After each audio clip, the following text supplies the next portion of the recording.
Welcome to Wife Cheating Story. I hope you have an enjoyable and relaxing time listening. Let's get started. Before we begin, let me know where you're tuning in from down in the comments. And if you enjoy this story, don't forget to subscribe and turn on notifications so you never miss our next tale. The ceiling fan in room 237 of the Peachtree Inn made a clicking sound with every rotation, like a broken metronome keeping time to Arthur Morrison's shattered life.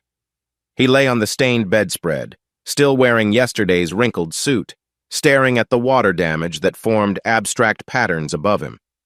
48 hours ago, he'd been somebody. Now he was just another middle-aged man in a cheap motel, trying to make sense of how his world had imploded. The Georgia heat pressed against the windows even at 6 in the morning, promising another sweltering July day. Arthur's phone buzzed on the nightstand, probably another call from someone wanting to know why he wasn't at work. He let it ring. 2 days earlier. To Aurora! Arthur had raised his champagne glass high, his voice booming with pride across their backyard. Paper lanterns swayed in the evening breeze, casting dancing shadows over the gathering of family and friends. Johns Hopkins doesn't just hand out full scholarships to anyone, but then again, my daughter isn't just anyone. Aurora had blushed, her long auburn hair, Audrey's hair catching the light as she ducked her head. At 22, she was the perfect blend of her parents, Audrey's delicate features and Arthur's determined jawline. The acceptance letter was framed on the table beside a 3-tiered cake decorated with tiny, fondant stethoscopes. "Dad, stop!" Aurora laughed, but her eyes shone with tears. "You're embarrassing me." "That's what fathers do," Arthur grinned, pulling her into a bear hug. Embarrass their brilliant daughters who were about to become brilliant doctors. Audrey had watched from the kitchen doorway, a strange smile playing at her lips. She wore the blue sundress Arthur had bought her for their 20th anniversary, but something was off. The way she held her wineglass, perhaps, or how her gaze kept drifting to her phone. "Everything all right, honey?" Arthur had asked, catching her elbow as she passed. "Perfect," she'd said, but her kiss tasted like lies. The party had continued late into the night. Arthur's construction crew had shown up with their families, filling the backyard with laughter and the smell of barbecue. His foreman, Marcus, had clapped him on the back. "You did good, boss. Real good. That girl's gonna change the world." "She already has," Arthur had replied, watching Aurora demonstrate some complicated medical procedure using a hot dog and dental floss to her younger cousins. She already has. At 11:47 p.m., the phone rang. Arthur remembered the exact time because he'd been looking at the kitchen clock, wondering if he should open another bottle of wine. Audrey answered, her face draining of color like someone had pulled a plug. "There's been an accident," she whispered. The next hours blurred together in a nightmare of fluorescent hospital lights and the antiseptic smell that would forever remind him of his world ending. Aurora, unconscious, machines breathing for her. The doctor too young, Arthur thought desperately. He looked barely older than Aurora, explaining about internal bleeding, about blood types, about the critical need for transfusions. "I'll do it," Arthur had said immediately.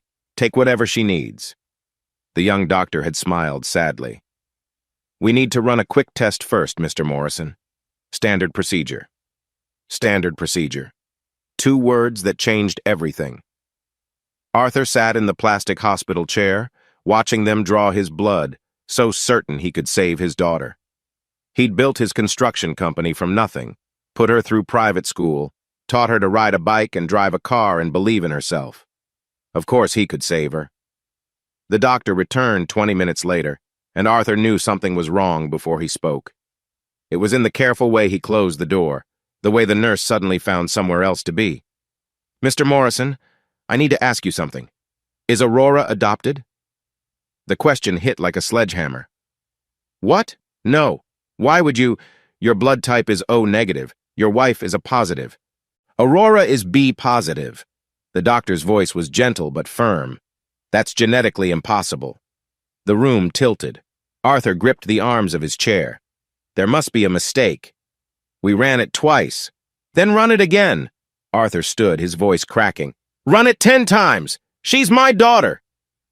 But even as he said it, puzzle pieces he'd ignored for 22 years started clicking into place.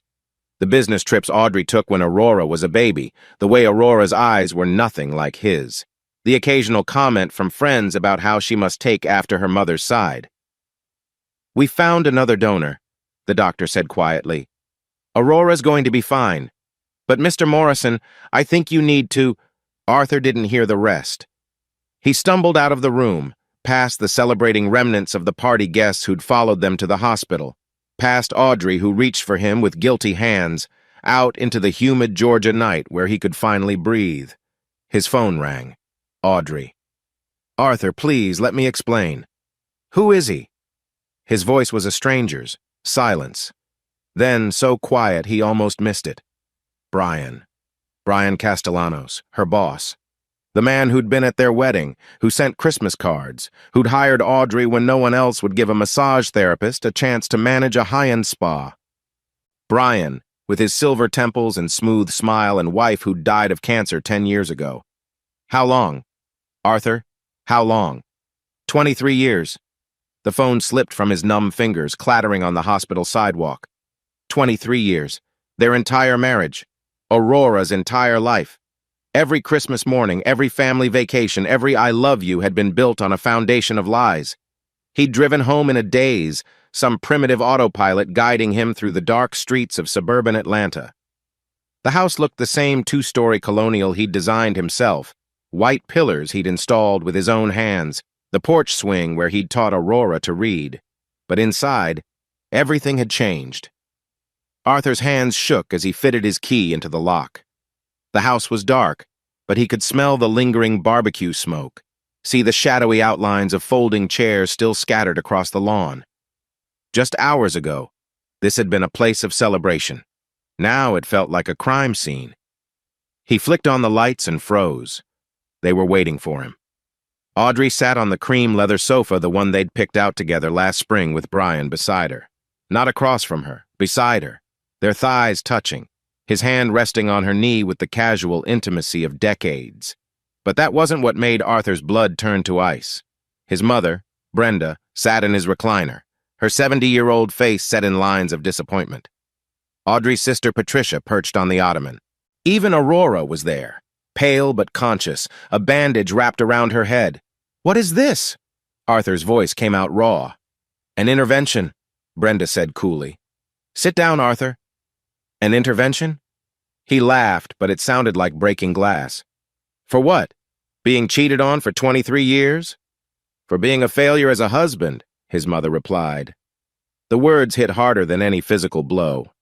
Arthur stared at the woman who'd raised him, who'd taught him to tie his shoes and say his prayers and always tell the truth. "Mom?" "Look at yourself," Brenda continued, her voice sharp as winter. "Working 60-hour weeks, coming home covered in dirt and sweat. When's the last time you took Audrey somewhere nice? When's the last time you really looked at her?" "I was building a life for us." Arthur's voice cracked. "Everything I did was for this family." "No," Brian spoke for the first time, his voice smooth as aged whiskey. "Everything you did was for your ego, your company, your reputation. You built this house, but you were never home to live in it." Arthur took a step toward him, fists clenched. "You son of a— Dad, stop." Aurora's voice, weak but firm. "Just stop." He turned to his daughter, not his daughter. His treacherous mind whispered and saw no sympathy in her eyes, just exhaustion. "You knew?" The question came out broken. Aurora looked away. "I found out when I was 18. Needed my birth certificate for college applications. Mom had written Brian's name on the original, then got it amended. 4 years. She'd known for 4 years and never said a word. "We wanted to tell you," Audrey said softly. "But you were always so righteous, so black and white about everything. Remember when the Hendersons got divorced? You wouldn't even let their kids come over anymore." "They broke their vows," Arthur said automatically. "Like you broke yours?" Brian stood, and Arthur noticed for the first time how similar his build was to Aurora's. Same broad shoulders, same way of tilting his head. Where was for better or worse when Audrey had postpartum depression? Where was in sickness and health when she begged you to go to counseling?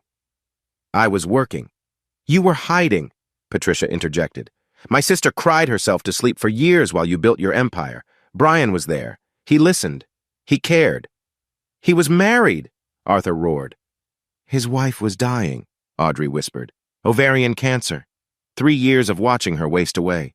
We didn't mean for it to happen. We were just two broken people who found comfort in each other. And then you stayed, Arthur said, the fight draining out of him. You stayed and let me raise another man's child. Let me believe. Let me love. Aurora is your daughter, Audrey said firmly, in every way that matters.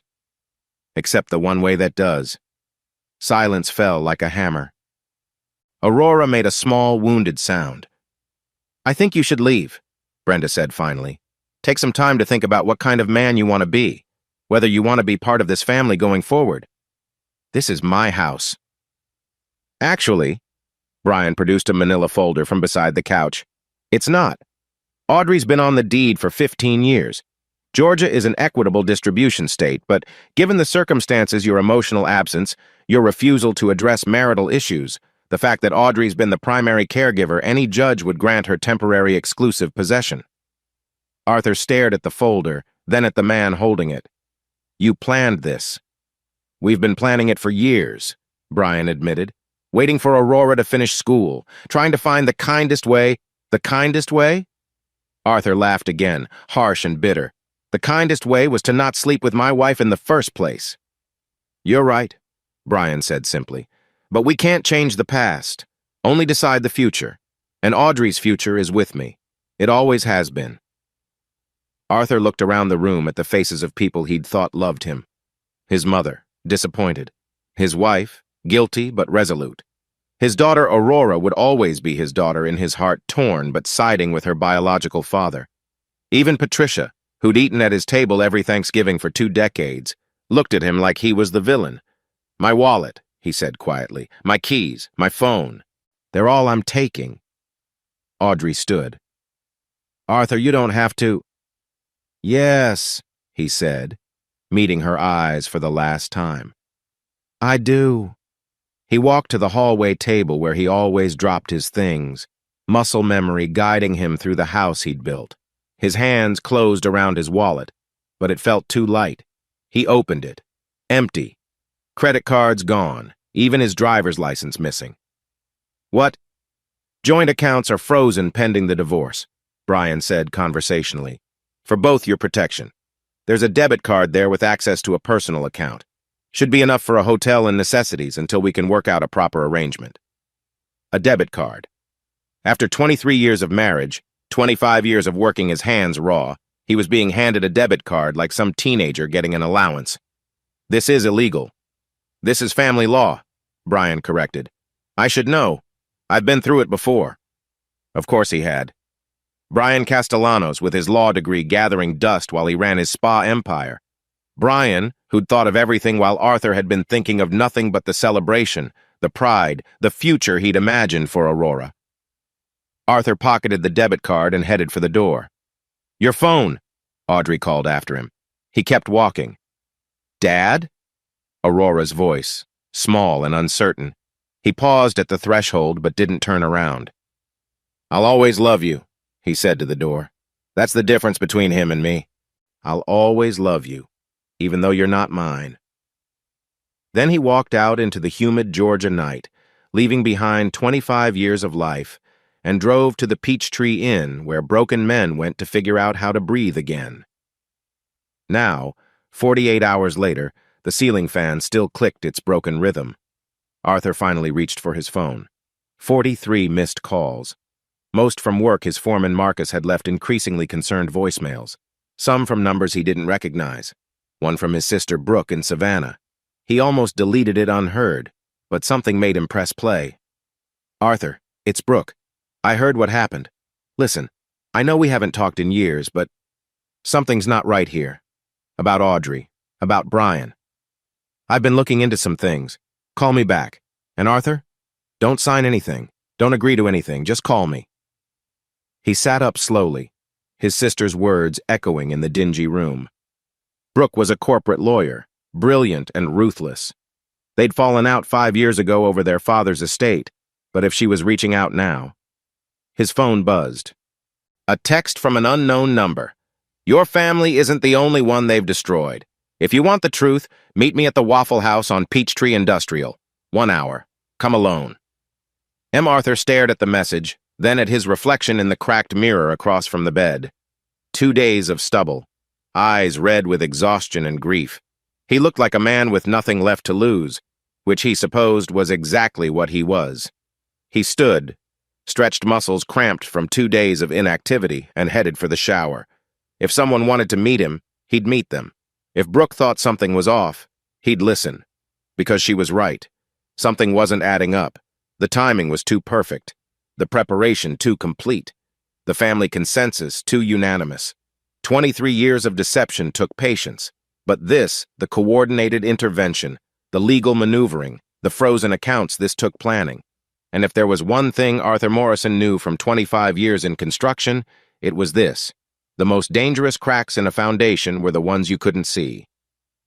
The Waffle House on Peachtree Industrial Boulevard looked exactly like every other Waffle House in Georgia, yellow sign flickering, windows fogged with grease, parking lot half full of pickup trucks and beaten sedans.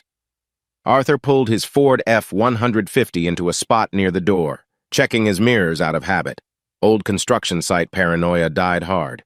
Inside, the smell of coffee and bacon grease hit him like a nostalgic slap. How many early mornings had he spent in places like this, going over blueprints with his crew before dawn, back when life made sense? Morrison.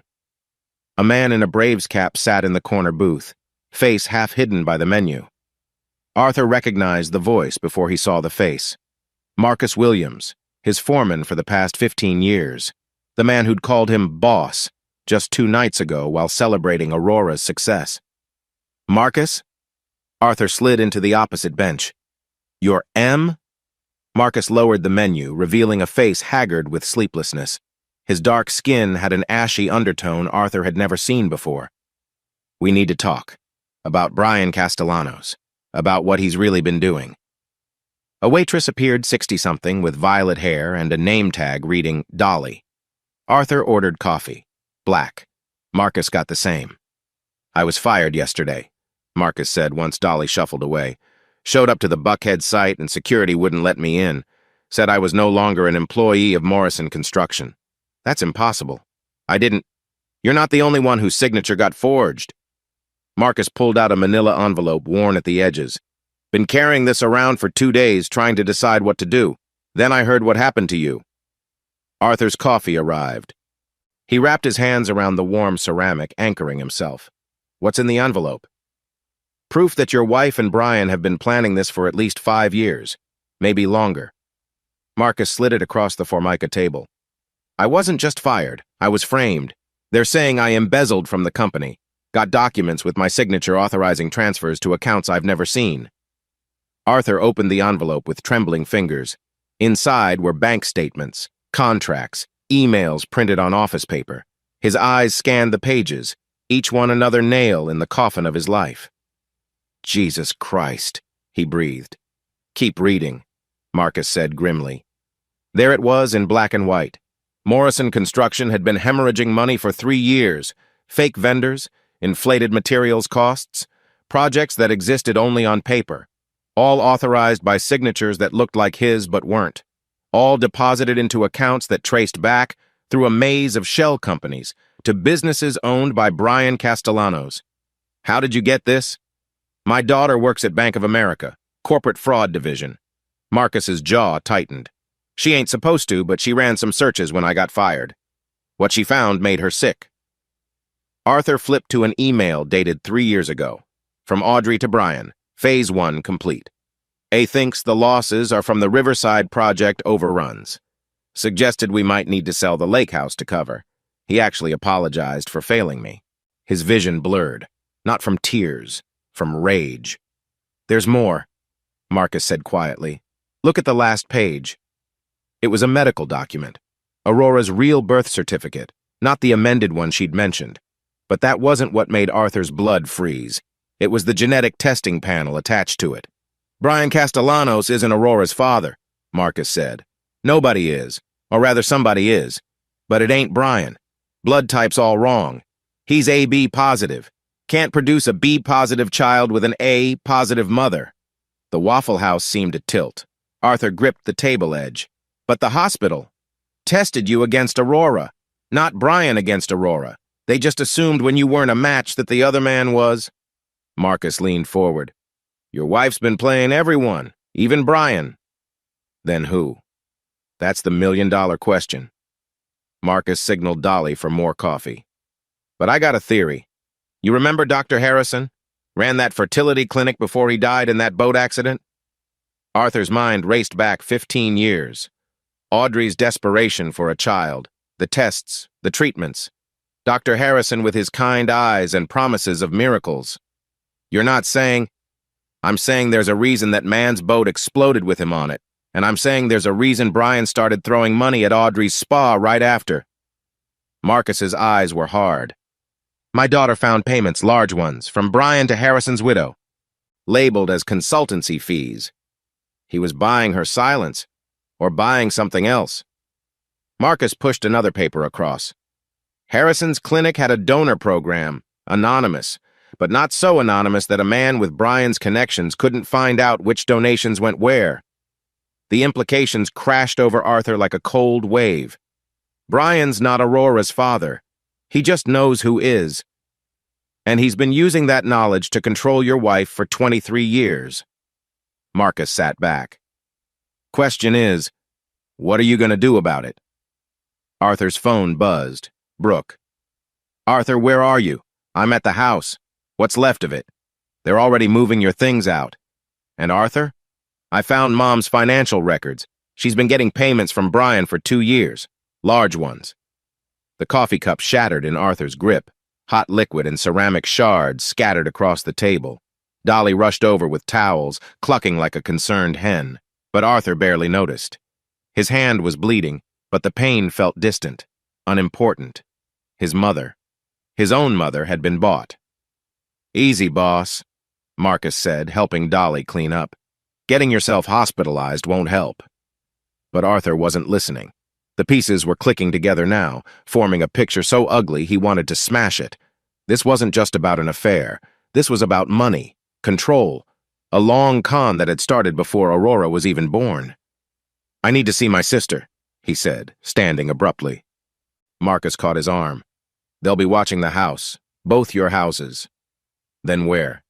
My cousin runs a garage in Decatur, private, secure.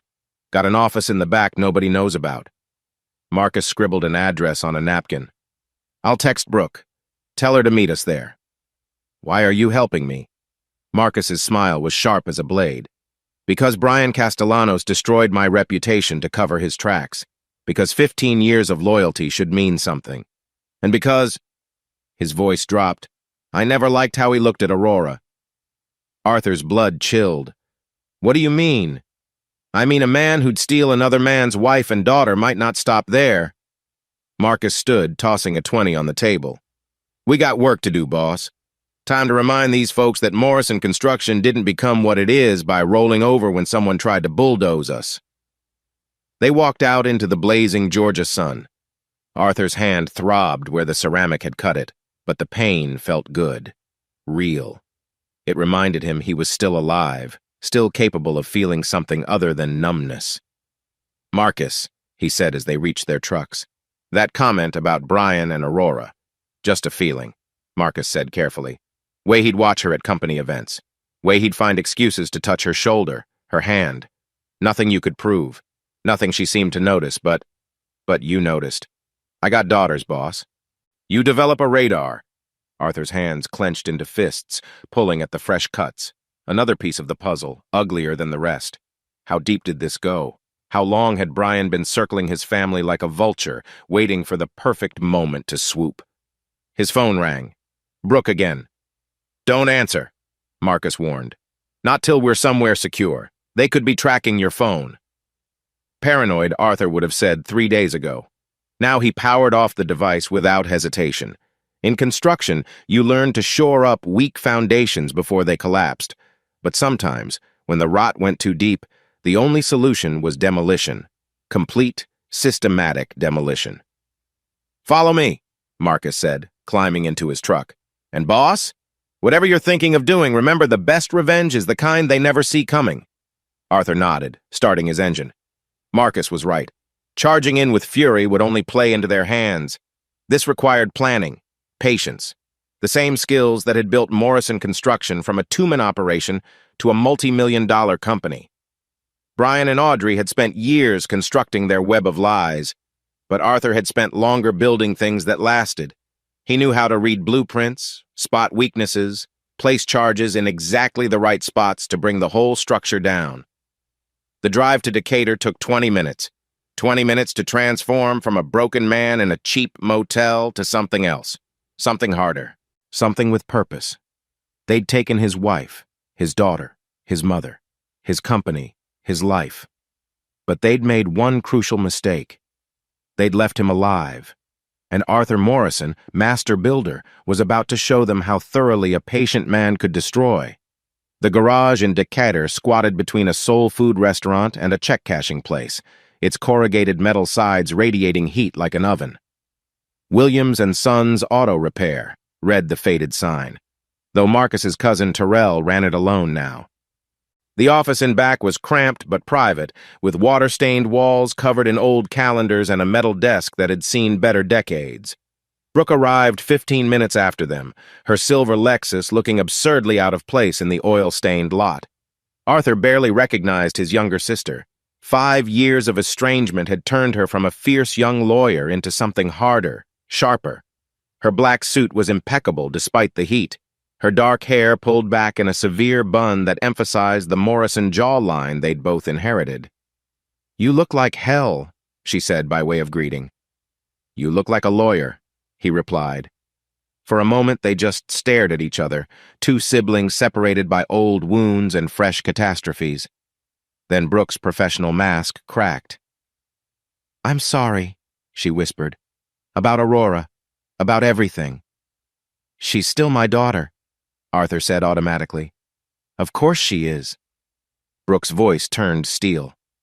"Biology doesn't make a parent, but we need to talk about what does make a criminal." She set her briefcase on the rickety desk and pulled out a laptop, fingers flying across the keyboard with practiced efficiency. Marcus had filled her in on the basics during her drive over, but seeing the evidence laid out made her curse like the sailor she'd dated in law school. "This is RICO territory," she muttered, scrolling through financial records. "Racketeering, fraud, conspiracy. How did I miss this?" "Because you weren't looking," Arthur said. "None of us were. Why would we suspect?" "No." Brooke's voice cut like glass. "I mean, I literally couldn't have missed this. I've been monitoring Mom's finances since Dad died. These payments from Brian, they started 2 years ago. But Mom closed her accounts at First National 3 years ago. Opened new ones at..." She paused, fingers hovering over the keys. "Oh my God. What?" "Castellanos Financial Group. Brian owns a minority stake." She looked up, face pale despite her olive complexion. "He moved Mom's money to a bank he partially controls. That's how he hid the payments." "The boat accident," Marcus said suddenly. "Dr. Harrison. Boss, when did that happen?" Arthur thought back. "Maybe 15 years ago, right around when Aurora turned 7. Check this out." Marcus had commandeered Terrell's ancient desktop, squinting at the screen. "News archive from the Atlanta Journal-Constitution. Prominent fertility doctor dies in boating accident." "But look at the date." Brooke cross-referenced on her laptop. 3 days after Brian made his first major investment in Audrey's spa. And, her fingers flew across the keys, Harrison's clinic closed a week later, all patient records sealed by court order. "Convenient," Arthur muttered. "Too convenient." Brooke pulled up another window. "I still have contacts at the DA's office. Let me make some calls." While she stepped outside, phone pressed to her ear, Marcus showed Arthur more of what his daughter had uncovered. Shell companies layered on shell companies, all leading back to Brian, but insulated enough to avoid easy detection. Money flowing from Morrison Construction to accounts in the Caymans, then back to legitimate-seeming businesses in Atlanta. "He's been bleeding you slowly," Marcus explained. "Never enough to trigger an audit, just enough to weaken the company's position, make you vulnerable." "For what?" Arthur slammed his fist on the desk, making the ancient computer monitor jump.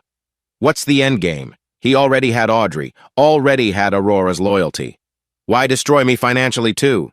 Control, Brooke said, stepping back inside. Her face was grim. My contact at the DA's office remembers the Harrison case. They suspected foul play but could never prove it. But here's the interesting part: Brian was Harrison's patient. The room went silent except for the distant clank of Terrell working on a car. Male infertility, Brooke continued. Childhood mumps left him sterile. It's in the court records from his first divorce. His ex-wife cited it as grounds. So he couldn't be Aurora's father, Arthur said slowly. He knew that from the beginning. But Audrey didn't. Or maybe she did and didn't care. Either way, Brian saw an opportunity. Brooke pulled up a chair, her lawyer mode fully engaged. Think about it. He's sterile, desperate for a family. Audrey's married to you but vulnerable, maybe postpartum depression like he said.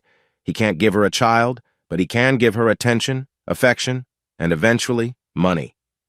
But the DNA test at the hospital only proved you weren't Aurora's biological father. In the chaos, everyone assumed that meant Brian was. Brooke's smile was sharp, including Brian himself probably, until he did his own test. Arthur's mind raced. That's when Harrison died. Brian found out he wasn't Aurora's father, confronted Harrison about the donor mix-up or whatever happened, and Harrison had an accident, Marcus finished. Then Brian started paying the widow to keep quiet and invested heavy in Audrey's business, buying silence and control at the same time. 23 years of lies, Arthur said quietly. But why now? Why blow it all up now? Brooke and Marcus exchanged glances. Show him, Marcus said. Brooke pulled up another file. Corporate filings, merger documents. Brian Castellanos was selling his spa empire to a national chain. The deal was worth hundreds of millions. He needs your wife's signature, Brooke explained. Her name's on several key properties as co-owner, including the original flagship spa that's worth $40 million alone. But Georgia's a joint property state. As long as you're married, he needs me out of the picture. The final piece clicked into place. Son of a bitch has been planning this sale for years, setting me up to look like an absentee husband, a failed provider, making sure Aurora would side with them, buying my own mother's testimony. The ultimate con, Marcus agreed. Make you the villain in your own story. Arthur stood abruptly, pacing the small office like a caged animal. 25 years of marriage reduced to a real estate transaction. His daughter's love leveraged for property rights. His mother's loyalty purchased like a commodity. When's the merger supposed to close? He asked. Brooke checked the documents. 6 weeks. They need time for due diligence, property inspections, liquidity verification. She stopped, eyes widening. That's why they moved now. The buyers will scrutinize everything. Any hint of fraud or financial impropriety would kill the deal. So we expose it all, Arthur said. Go to the police, the FBI, whoever. With what evidence? Brooke shook her head. Everything we have is circumstantial or obtained illegally. Marcus's daughter could lose her job, maybe face charges. We need more. Then we get more. Arthur's voice was calm now, the rage crystallizing into something colder. Brian made one mistake. He got greedy. 3 days ago, I would have signed anything Audrey asked, given her whatever she wanted to be happy. But they had to humble me, had to stage their little intervention, take everything, grind my face in it. Boss, Marcus said carefully, what are you thinking? Arthur smiled for the first time in 3 days. It wasn't a pleasant expression. I'm thinking Brian Castellanos is about to learn why you don't corner a desperate man, especially one who spent 25 years learning how to build things and exactly where to place the charges to bring them down. He turned to Brooke. I need you to file papers, not divorce legal separation.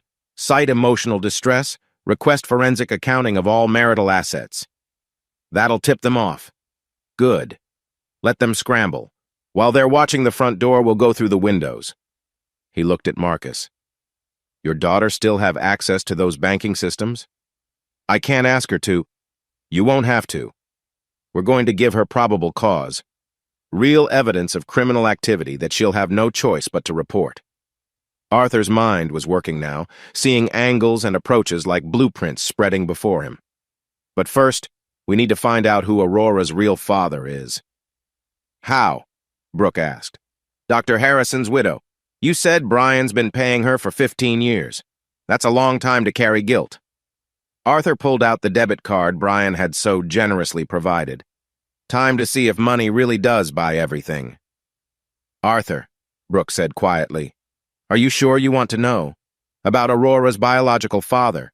Some secrets are better left buried. He thought about his daughter would always think of her as his daughter lying in that hospital bed.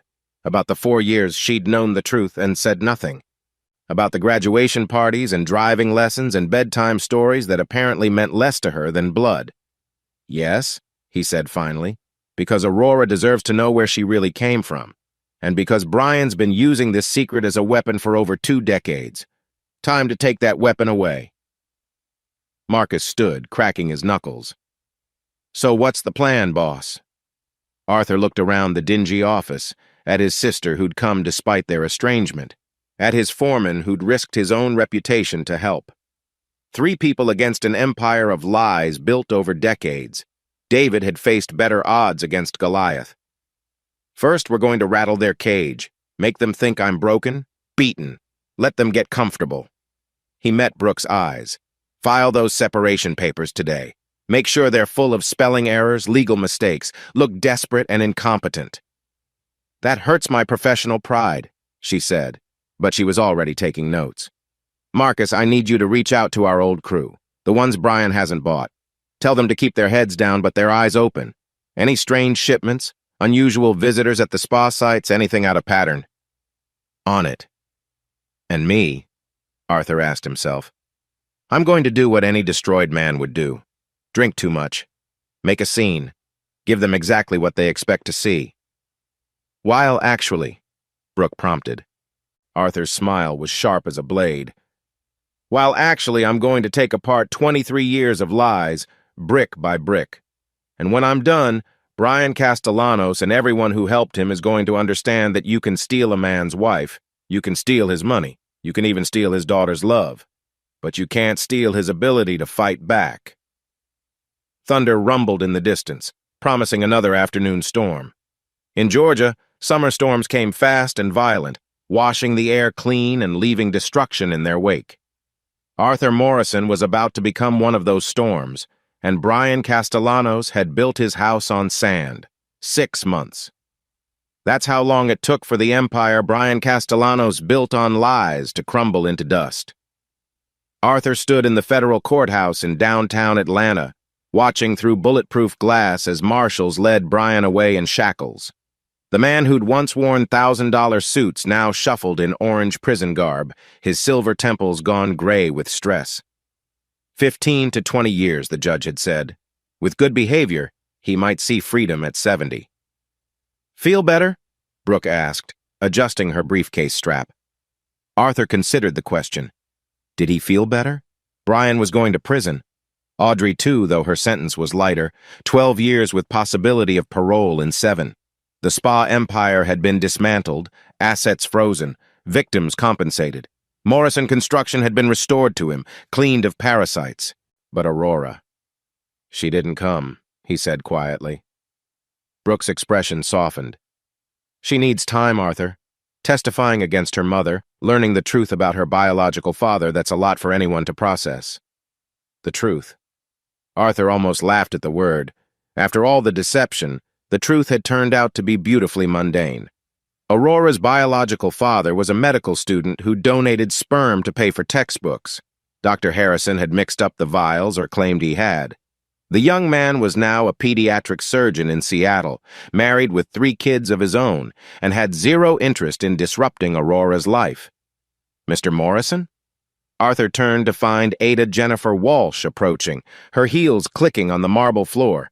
She'd been their prosecutor, a bulldog in designer suits who'd taken particular pleasure in dismantling Brian's defense.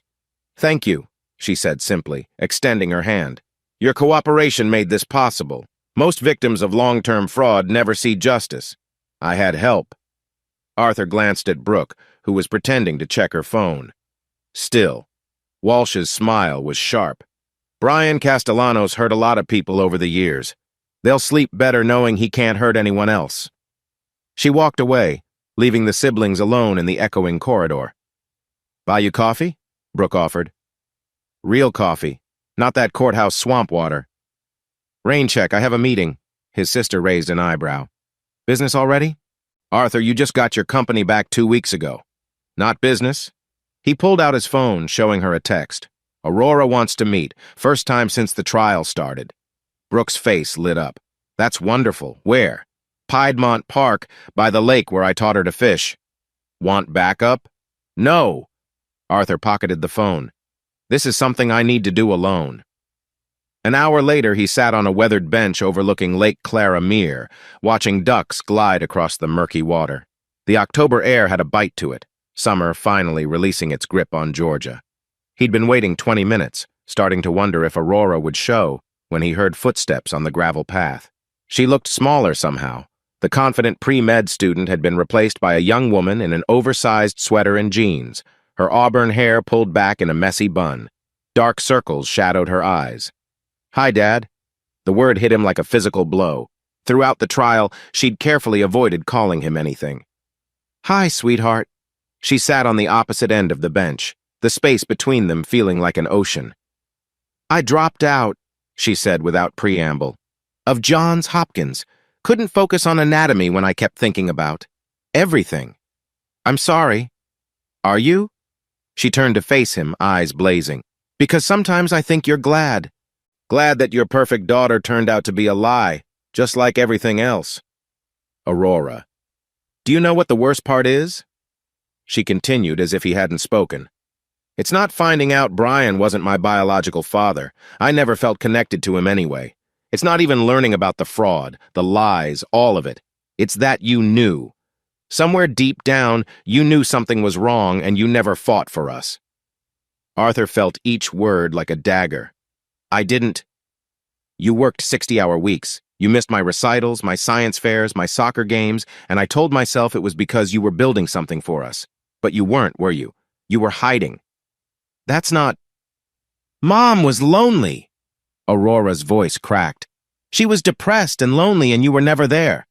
That doesn't excuse what she did, but at least I understand why she did it. What I don't understand is why you let our family fall apart without even noticing. Silence stretched between them, broken only by the distant sound of joggers and the splash of ducks diving for food. You're right, Arthur said finally. Aurora blinked, clearly not expecting agreement. I was hiding, he continued, in work, in being the provider, in the idea that if I just built enough, earned enough, achieved enough, it would somehow make up for all the things I was too scared to face. Your mother and I, we were broken long before Brian came along. I just didn't want to see it. Why? Aurora's voice was small now, almost childlike. Because admitting it meant admitting I'd failed, and I'd been taught that Morrison men don't fail. We build, we provide, we endure. We don't go to therapy or talk about feelings or acknowledge when we're drowning. He laughed bitterly. Your grandmother raised me to be just like your grandfather, a stone wall of a man who died of a heart attack at 55, never having told anyone he loved them. Aurora shifted slightly closer. But you told me, every night when you tucked me in, until you got too old for tucking in, and then I didn't know how to connect anymore. Work was easier. Blueprints don't require emotional intelligence. A duck waddled up to them, hoping for breadcrumbs. Aurora smiled sadly. Remember when you taught me to fish here? I was 7. You caught a tiny bluegill and insisted we throw it back because it might have a family. And you said that was the right thing to do, that families should stick together. She wiped at her eyes. I betrayed you, during the trial, testifying about knowing the truth and not telling you. You were protecting yourself. I understand that. I was a coward. The word came out harsh, self-loathing. Just like Mom, just like, you are nothing like them. Arthur's voice was firm. You were a child caught in an impossible situation. The adults in your life failed you, not the other way around. I'm not a child anymore. No, he agreed. You're not. So what do you want to do now? Aurora pulled her knees up to her chest, looking more like the little girl who used to build blanket forts than a 22-year-old woman. I've been seeing someone. A therapist, I mean. Dr. Rodriguez.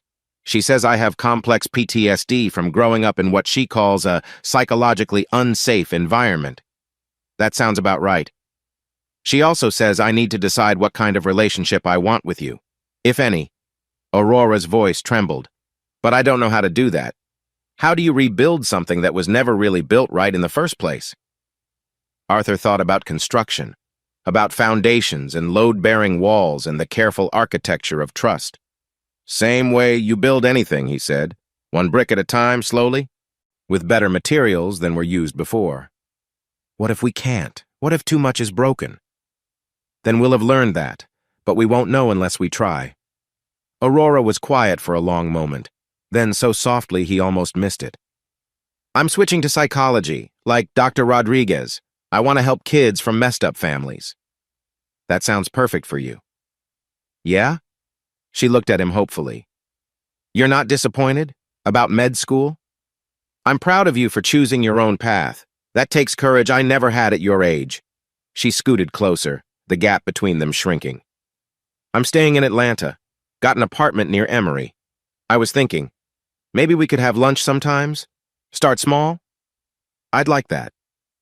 And maybe, she hesitated, maybe you could tell me about your dad, my grandfather.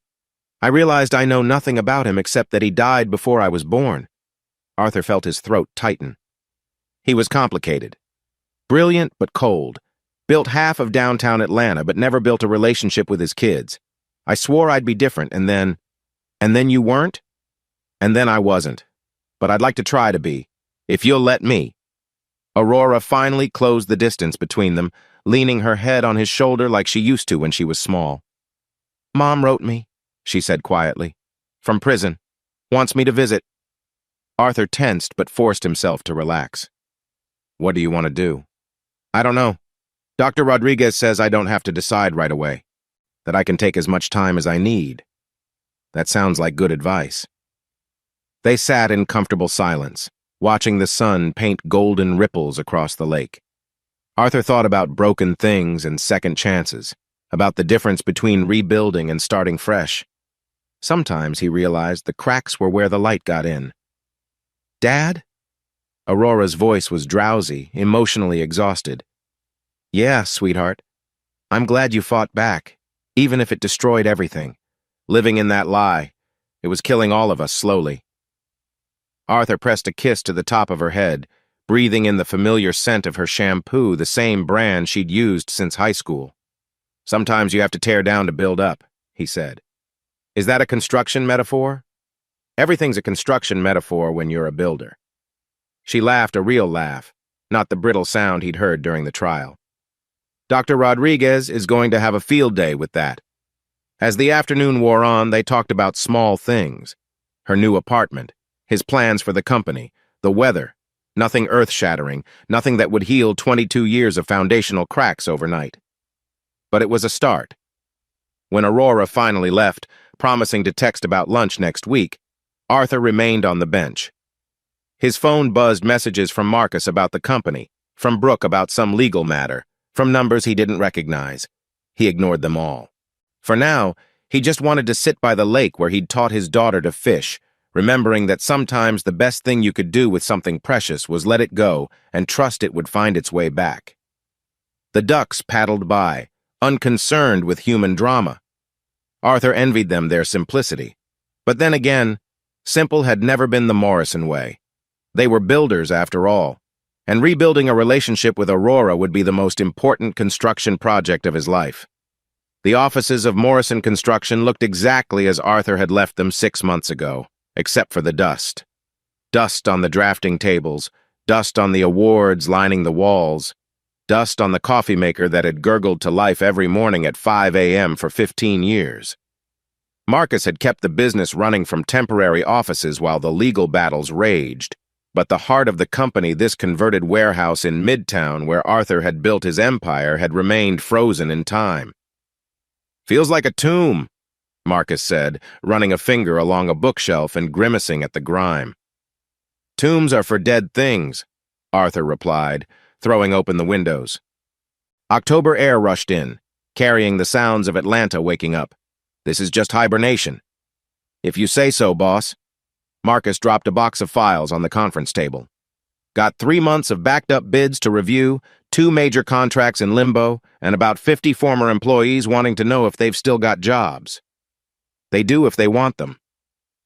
Arthur pulled off the dust cover from his drafting table, revealing the Riverside project plan still spread across its surface. The project that had never existed except as a cover for Brian's embezzlement. He rolled up the papers and tossed them in the trash. But first, we need to talk about the future. The future? Marcus raised an eyebrow. Man, we're still cleaning up the past. A knock interrupted them. Arthur looked up to find a woman in her 40s standing in the doorway, wearing a paint-splattered cardigan over jeans. Her dark hair was pulled back in a ponytail, and her eyes, warm brown behind wire-rimmed glasses, held a mixture of nervousness and determination. "I'm sorry," she said. "The door was open. I'm looking for Arthur Morrison." "You found him," Arthur said, wiping dusty hands on his jeans. "Can I help you?" "I'm Dr. Rebecca Santos. I'm a psychologist, but that's not why I'm here." "Well, not exactly." She took a breath. "I saw in the paper that you're reopening. I wanted to talk to you about your foundation." "Foundation?" Marcus looked confused. "We're a construction company, ma'am. We build all kinds of foundations." "No, I mean," she pulled out a folder. "The Morrison Foundation for Fraud Victims. The article said you were planning to start a nonprofit." Arthur blinked. He'd mentioned the idea to a reporter during the trial, an offhand comment about wanting to help other families destroyed by long-term deception. He hadn't expected anyone to take it seriously. "That was just a thought," he said carefully. "I haven't actually—" "You should." Rebecca stepped further into the office, her nervousness giving way to passion. "Do you know how many families go through what you experienced? Financial fraud by intimate partners is epidemic, but there's almost no support system. Victims are often too ashamed to seek help, and when they do, they find lawyers who just want to litigate, not heal. And you know this how?" Her chin lifted. "Personal experience. My ex-husband ran a Ponzi scheme for 7 years. Used our house, our savings, even our daughter's college funds. I'm a psychologist, Mr. Morrison, trained to read people, and I never saw it coming. The shame of that almost killed me." Marcus whistled low. "Damn." "Marcus," Arthur said quietly. "Give us a minute?" His foreman nodded, gathering the files. "I'll be in the truck making calls. Good to meet you, Doc." When they were alone, Arthur gestured to a chair. "Coffee?" "Fair warning, the machine's been off for 6 months, so it might be more like motor oil." "I've had worse." She sat, placing her folder carefully on the dusty table. "Mr. Morrison." "Arthur." "Arthur, I know this is presumptuous, showing up like this. But when I read about your case, about what you went through, I couldn't stop thinking about my own experience, how alone I felt. How the legal system treated me like a case number instead of a human being who'd had her entire reality shattered."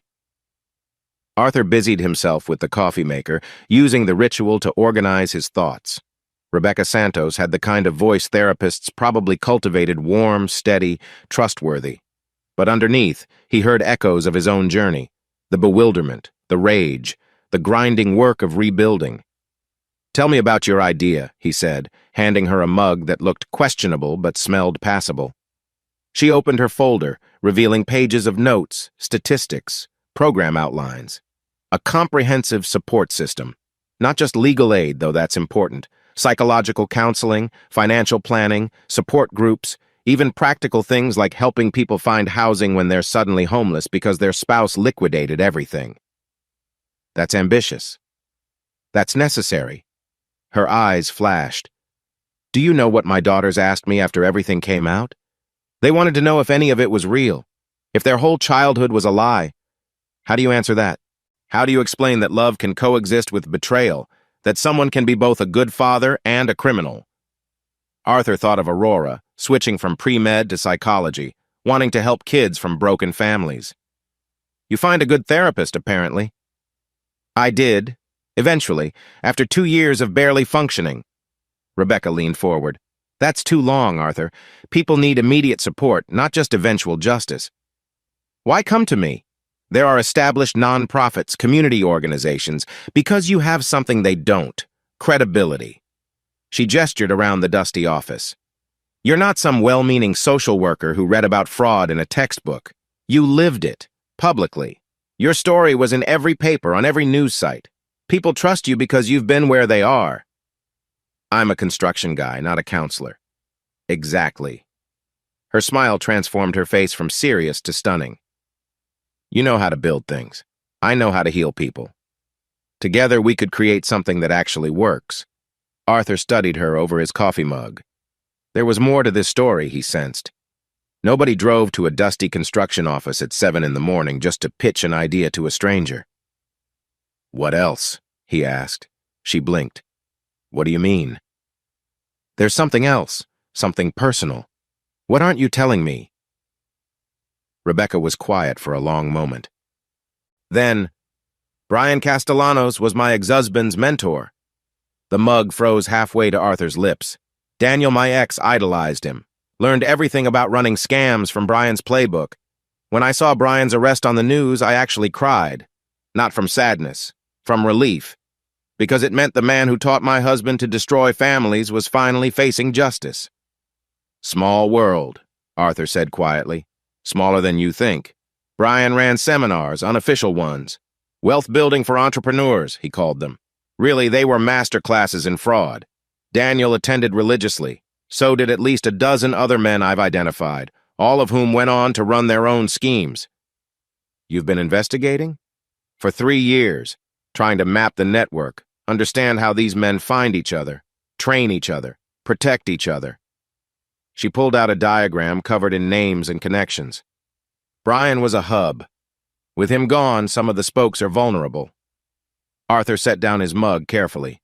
You're not just here about a foundation. I am, but I'm also here because I think our goals align. You want to help victims, so do I.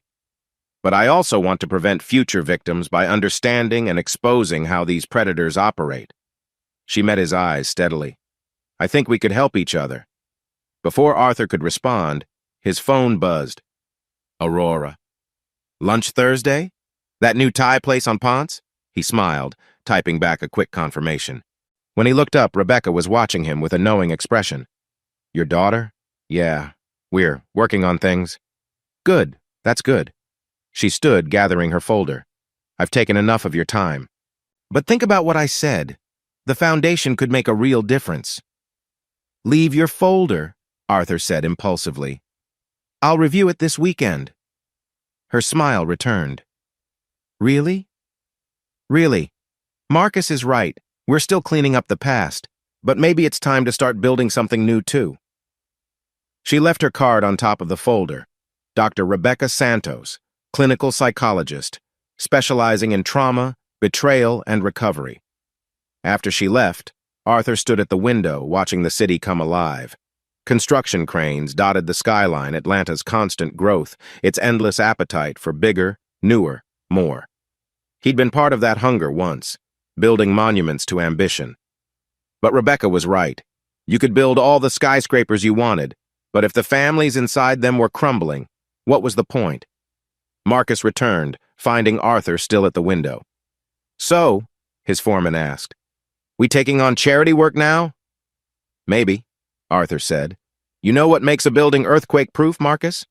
Flexible foundation, ability to sway without breaking. Exactly. Arthur turned from the window. I spent 25 years building rigid structures. Perfect on paper, but no give when the ground shifted. Maybe it's time to try something different. Boss, you're getting philosophical on me. Blame the coffee. 6 months of fermentation makes you think deep thoughts. Arthur picked up Rebecca's card, running his thumb over the embossed letters. Set up a meeting with our accountant. If we're going to do this foundation thing, we're going to do it right. You sure about this? Taking on something new when we're just getting back on our feet? Arthur thought about Aurora, about second chances and building bridges one conversation at a time. About Brian in his orange jumpsuit and Audrey in her cell, paying for decades of deception. About all the families out there living in elaborate lies, waiting for someone to throw them a rope. "I'm sure," he said. "Besides, what's the worst that could happen? I lose everything and have to start over?" Marcus laughed. "Been there, done that, got the shirt." "Exactly, and survived. That's the thing about hitting bottom, Marcus. Once you've been there, you're not afraid of it anymore. And when you're not afraid..." He picked up Rebecca's folder, feeling its weight. "That's when you can start building something worth a damn." The morning sun climbed higher, burning off the last of the dawn mist. Through the window, Arthur could see construction workers arriving at sites across the city, ready to build Atlanta's future one beam at a time. He had his own building to do, not with steel and concrete this time, but with something more complex and infinitely more fragile. Trust, hope, and the radical idea that broken things could be made whole again. It wouldn't be easy. Nothing worth building ever was. But for the first time in months, Arthur Morrison was ready to pick up his tools and get to work. 3 months later, "You're doing it again," Rebecca said, not looking up from the grant application spread across her desk. Arthur paused in the doorway of the Morrison Foundation's cramped office space, 2 rooms above a bakery in Virginia Highland that always smelled like cinnamon rolls. "Doing what?" "That thing where you stand there analyzing the structural integrity of our completely adequate office instead of admitting you're nervous about tonight." "I'm not analyzing." He stopped, realizing he'd been mentally calculating the load-bearing capacity of the exposed beam overhead. "Okay, maybe a little." Rebecca finally looked up, her reading glasses sliding down her nose. 3 months of working together had taught him her expressions. This one was fond exasperation mixed with amusement. "It's just dinner," she said gently. "It's dinner with Aurora, and you, together, for the first time." Arthur moved into the office, straightening folders that didn't need straightening. What if she thinks it's too soon? What if she feels like I'm trying to replace her mother? What if she's happy her father found someone who makes him smile? Rebecca countered. "You said she suggested this." That was true. Last week, over pad thai, Aurora had casually mentioned wanting to meet the psychology doctor Dad won't shut up about. Arthur had choked on his spring roll. "I don't talk about you that much," he protested now. Rebecca's laugh filled the small space. "Yesterday you spent 20 minutes explaining how I revolutionized our intake process to the plumber, who was just here to fix the sink. That was relevant context for why we needed the industrial-grade disposal unit." "Arthur." She stood, moving around the desk to face him. "It's okay to be happy. It's okay to be nervous.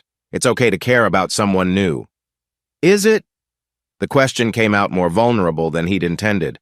"Audrey and I were together 25 years. I thought I knew everything about her. How do I trust my judgment again?" Rebecca was quiet for a moment, considering. She took questions seriously instead of offering platitudes. It was one of the things he'd grown to appreciate about her. "You don't," she said finally. "Not the way you did before. That kind of blind trust, the kind that doesn't ask questions or set boundaries. That's not healthy anyway." "Then how?" "You trust incrementally, with verification, with open communication, with the understanding that everyone, including you, is capable of both good and harm." She touched his arm lightly. "And you remember that not trusting at all is just another kind of prison." Arthur covered her hand with his. 3 months of working side by side, of late nights reviewing cases, of shared coffee and shared purpose. Somewhere between filing the nonprofit paperwork and counseling their first client family, professional respect had shifted into something else. "When did you get so wise?" he asked. "Sometime between my own divorce and my 3rd year of therapy." Her smile was rueful. Expensive wisdom, but worth it. "Speaking of which..." Arthur checked his watch. "Daniel's hearing is in an hour. You sure you don't want me to come?" Rebecca's ex-husband had been arrested 2 weeks ago, his latest scheme finally catching up with him. The symmetry wasn't lost on either of them, Brian in federal prison, Daniel heading the same way. "No," she said firmly. "That's my past to close. You focus on your future. Dinner's at 7? Marcello's on Highland. Aurora picked it. He hesitated. She said it was where I took her after her first piano recital, when she was 8. I don't even remember that. But she does. That's what matters. Before he could respond, the door burst open. Marcus entered backward, carrying a box that obscured his vision. Got the new computers, he announced, setting the box down with a grunt. Top of the line, just like you asked. Though why a construction company owner is buying computers for a non-profit, he stopped, noticing their proximity. Am I interrupting something? Arthur and Rebecca stepped apart, not quite meeting Marcus's knowing grin. Just discussing tonight's dinner, Arthur said. Uh-huh. Marcus's grin widened. That why you're both blushing like teenagers? We're not, Arthur began. I should go, Rebecca interrupted, gathering her papers. The hearing, remember? And I want to stop by the women's shelter first, check on the Johnson family. She squeezed Arthur's hand briefly, then was gone, leaving behind the subtle scent of her perfume, something floral and uncomplicated, like her. Marcus whistled. Boss, you've got it bad. Shut up and help me move these computers. I'm just saying it's nice to see you happy. Been a long time. Marcus hefted the box. She's good for you. Doesn't take your crap. Keeps you grounded. Plus, she's actually helping people instead of just talking about it. That was true. In 3 months, the Morrison Foundation had helped 17 families navigate the aftermath of financial betrayal. Rebecca's combination of psychological insight and practical support had proven invaluable. She'd even started a weekly support group that met in their conference room, if you could call the space with mismatched chairs and a donated coffee maker a conference room. You think Aurora will approve? Arthur asked, revealing his real worry. Marcus set down the box, his expression serious. You know what? I think Aurora wants you to be happy. Kids are funny that way. They can sense when their parents are just existing versus actually living. Very philosophical for a Thursday morning. I've been reading those psychology books Doc Santos keeps leaving around. Some of it's actually useful. Marcus headed for the door. Now stop overthinking and go build something. Always helps clear your head. He was right. Arthur spent the rest of the day at the Riverside site, the real one this time, a mixed-income housing development that would provide affordable homes for 200 families. Every beam placed, every wall raised felt like redemption for the phantom project Brian had used to steal from him. By 6:30, he was standing outside Marcello's, palms sweating like he was 18 again. The restaurant hadn't changed much in 14 years. Still the red-checkered tablecloths, still the mural of the Tuscan countryside, still the smell of garlic and basil that made his stomach growl. Dad! He turned to find Aurora approaching, and his heart clenched. She looked healthier than she had 3 months ago. The shadows under her eyes gone, her smile reaching her eyes. Hey, sweetheart. You look beautiful. She'd dressed carefully nice, but not formal. Jeans and a sweater that brought out the green in her hazel eyes. Thanks. Is she here yet? Not yet. Not. You sure you're okay with this? Aurora linked her arm through his as they entered the restaurant. Dad, I've been watching you rebuild your life for months. The company, the foundation, even our relationship. But you always seemed incomplete. Like you were putting everyone else first as usual. That's what I'm supposed to do. No, she said firmly. That's what got us into trouble before. You disappearing into duty and obligation instead of actually living. The hostess led them to a corner table, the same one they'd sat at 14 years ago. When you talk about Dr. Santos, you light up. Do you know how long it's been since I've seen you genuinely excited about something that wasn't work? Before he could answer, Rebecca appeared in the doorway. She'd changed from her work clothes into a simple black dress, her hair loose around her shoulders. When she spotted them, her professional composure gave way to a nervous smile. Dr. Santos, Aurora said, standing to greet her. I'm Aurora. Thank you for coming. Please, call me Rebecca.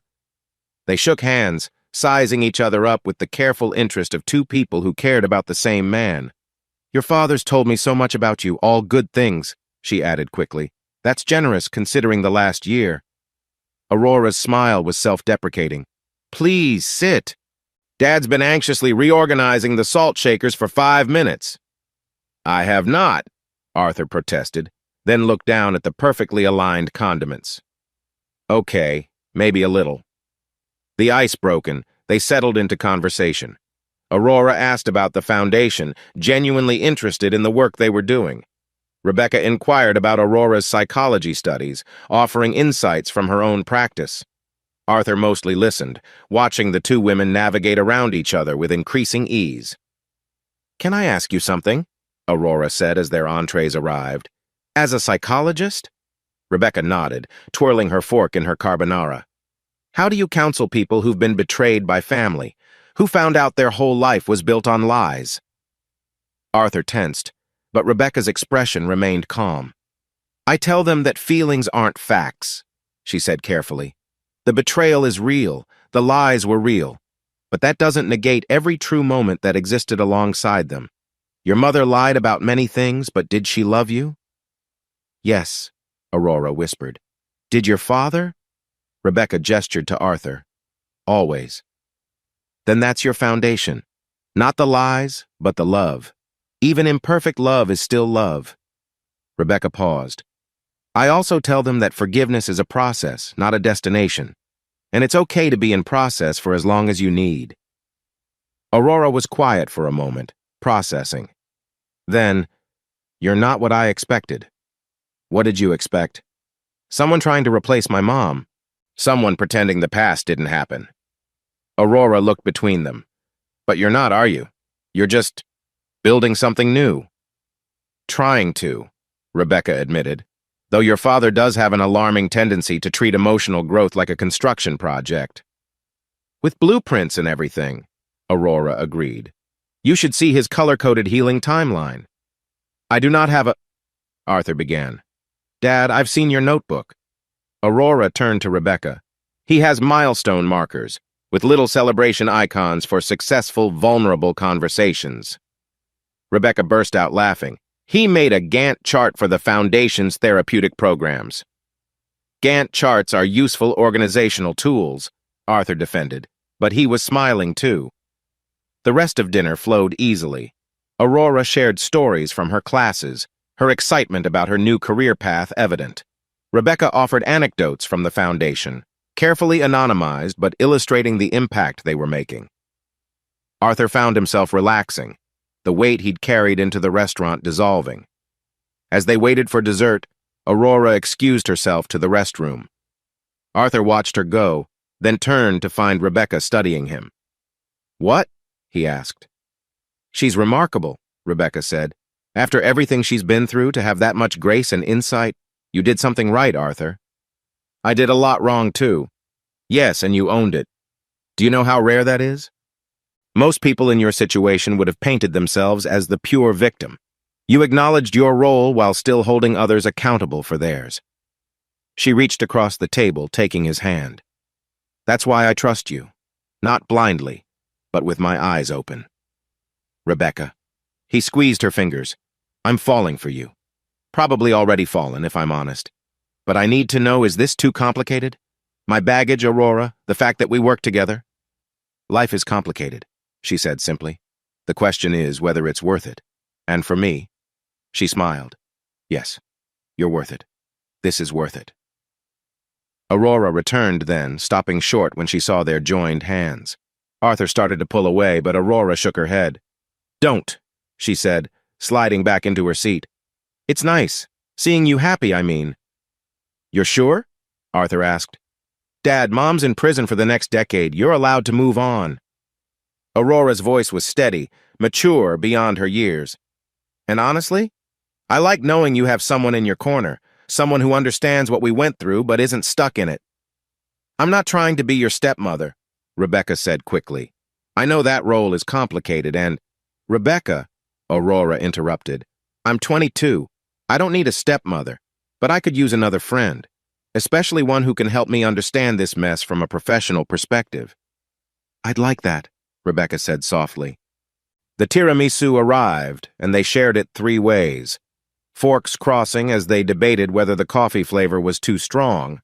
Arthur, perfect. Rebecca, or needed more chocolate, Aurora. It was such a simple moment, 3 people sharing dessert, but Arthur felt something shift and settle in his chest. This was what rebuilding looked like. Not grand gestures or perfect reconciliations, but small moments of connection, shared laughter over 2 sweet dessert, honest conversations that acknowledged pain while making space for joy. "I should go," Aurora said eventually, checking her phone. "Early class tomorrow, but this was really nice." "We should do it again," Rebecca suggested. "Maybe somewhere your dad hasn't prearranged the condiments." "Deal." Aurora hugged them both, whispering, "Be happy," in Arthur's ear before she left. Arthur and Rebecca sat in comfortable silence, finishing their wine. "That went well," Rebecca said finally. "Better than I hoped." Arthur signaled for the check. "Thank you for being patient with us, for understanding why I needed to go slow." "Arthur," she said, "I've been where you are. Different circumstances, but same destruction. I know what it's like to wonder if you'll ever trust again, ever feel safe again. There's no timeline for healing. Your Gantt chart joke suggests otherwise." She laughed. "Okay, you can have timelines for logistical things, just not for hearts." Outside the restaurant, the February night was surprisingly mild. They walked slowly to their cars, reluctant to end the evening. "Rebecca," Arthur said suddenly, "would you like to see the Riverside site? The real one? Now? The frame's up, basic structures in place.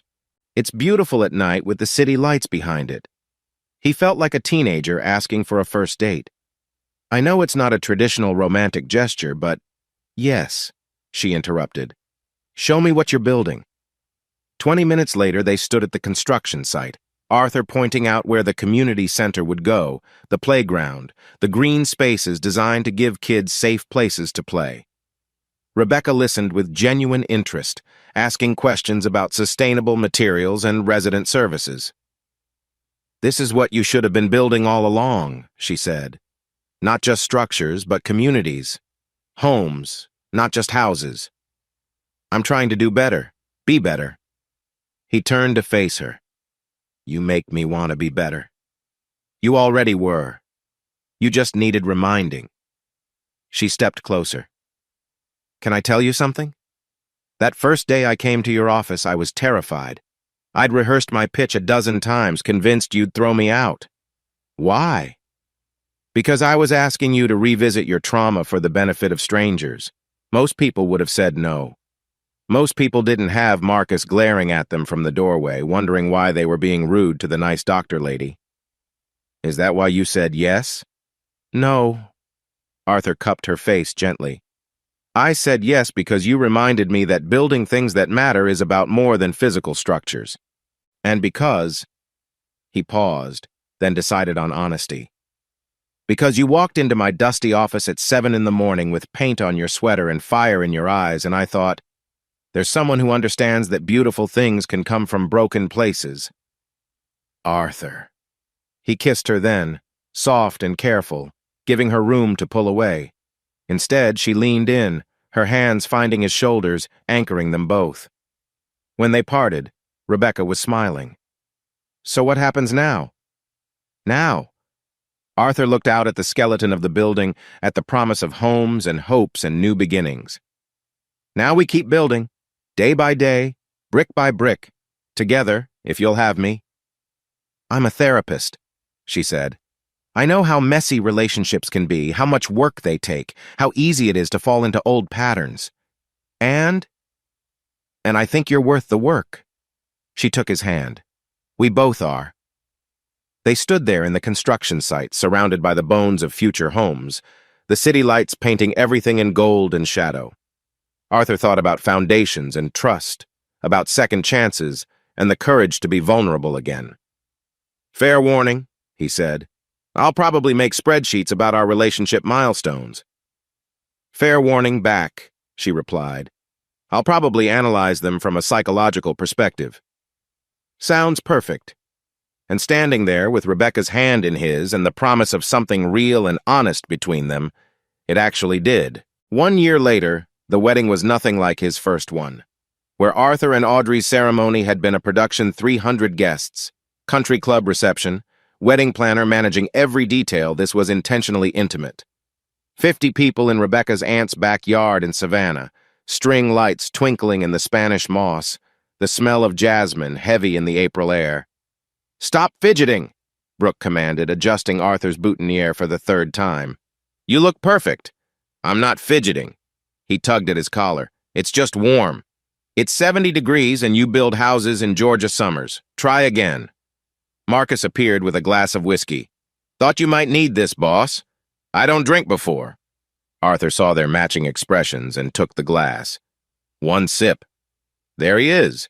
Marcus grinned. "Man getting married for the second time ought to be less nervous than the first, not more. That's exactly why I'm more nervous. I know what's at stake now."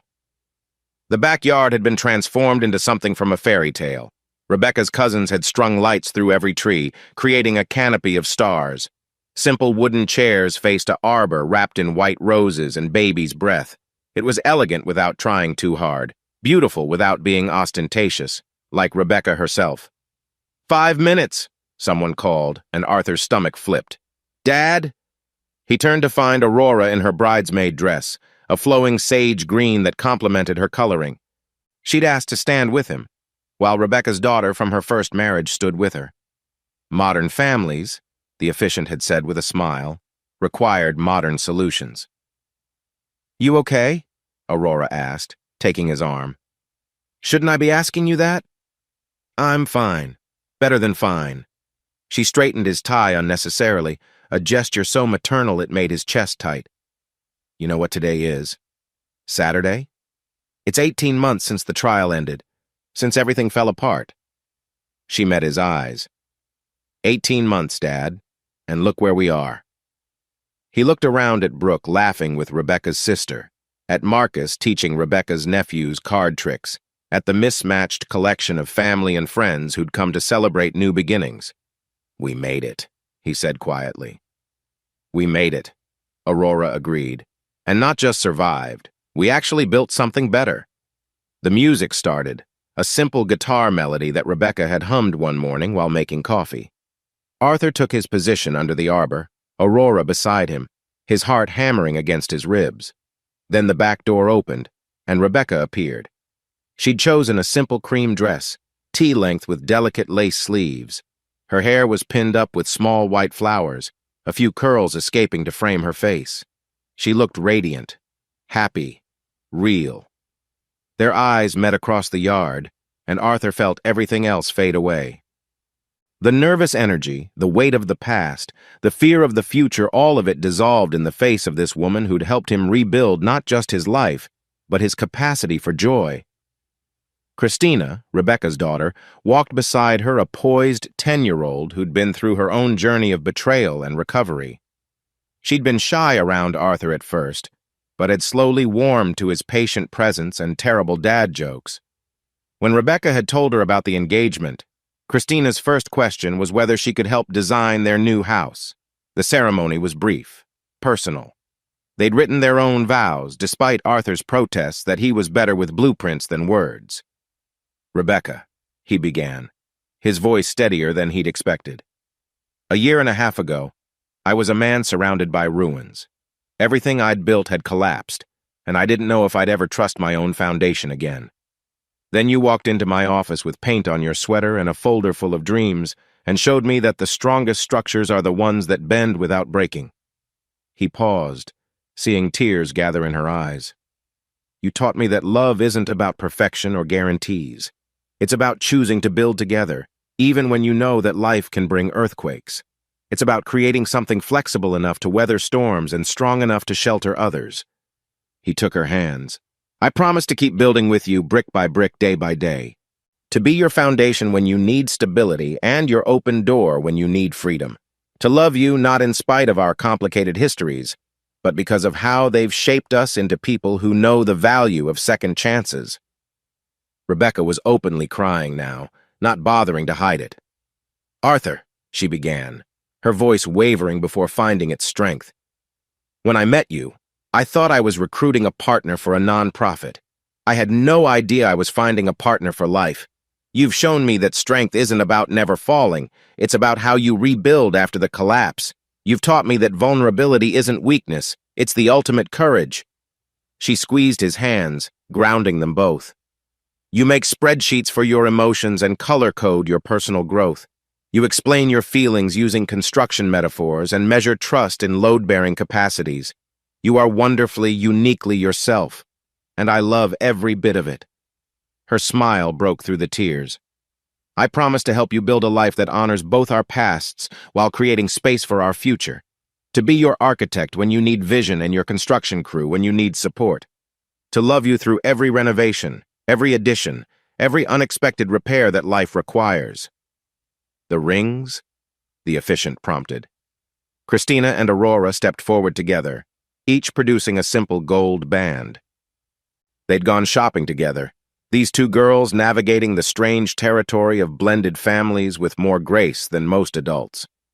As Arthur slipped the ring onto Rebecca's finger, he thought about circles and cycles, about endings that became beginnings. 18 months ago, his wedding ring had been evidence in a federal fraud case.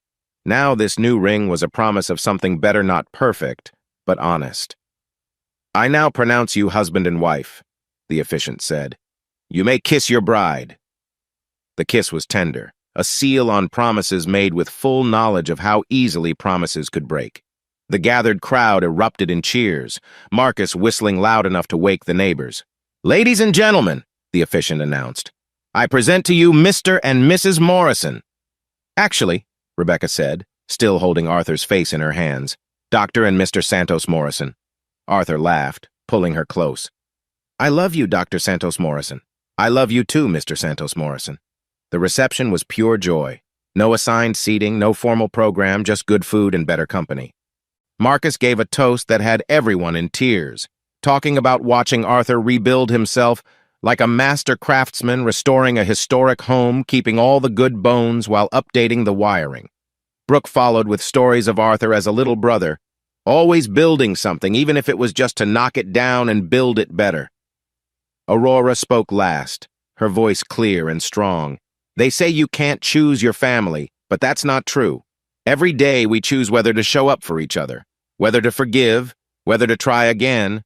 Dad chose to rebuild our relationship when it would have been easier to walk away. Rebecca chose to love a man with more baggage than an airport terminal. Laughter rippled through the crowd. And today we're all choosing to be a family, not because we have to, but because love is always a choice. And it's one worth making, again and again.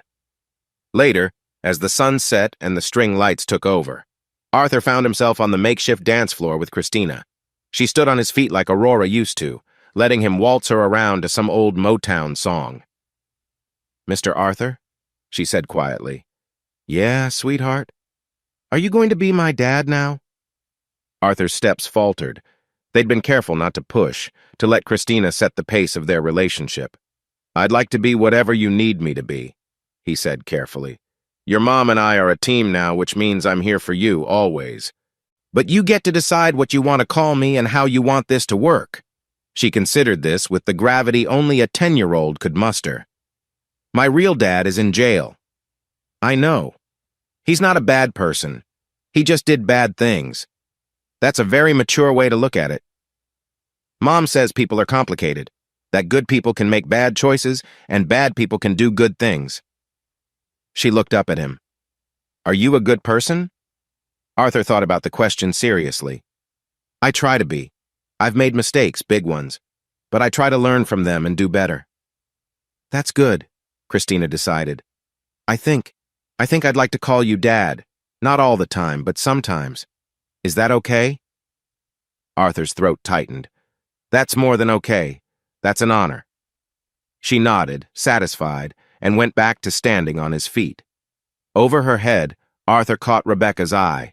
She was dancing with Aurora, both of them laughing at something. His wife mouthed, "Everything okay?" He nodded, spinning Christina in a careful circle. Everything was more than okay. The party wound down slowly, guests reluctant to end the magical evening. Arthur and Rebecca made rounds, thanking everyone, accepting congratulations and well wishes. The Morrison Foundation families who'd attended looked especially happy, seeing in this wedding proof that life could begin again after betrayal. "No big honeymoon?" Marcus asked as things wrapped up. "Next month," Arthur said. "Quiet cabin in the mountains. No cell service, no emails, no spreadsheets." "No spreadsheets? Who are you and what have you done with Arthur Morrison?" "Rebecca's a good influence." "The best," Marcus agreed. "You did good, boss, both of you, building something real out of all that mess." As the last guest departed, Arthur found himself alone with his new wife in the fairy-lit backyard.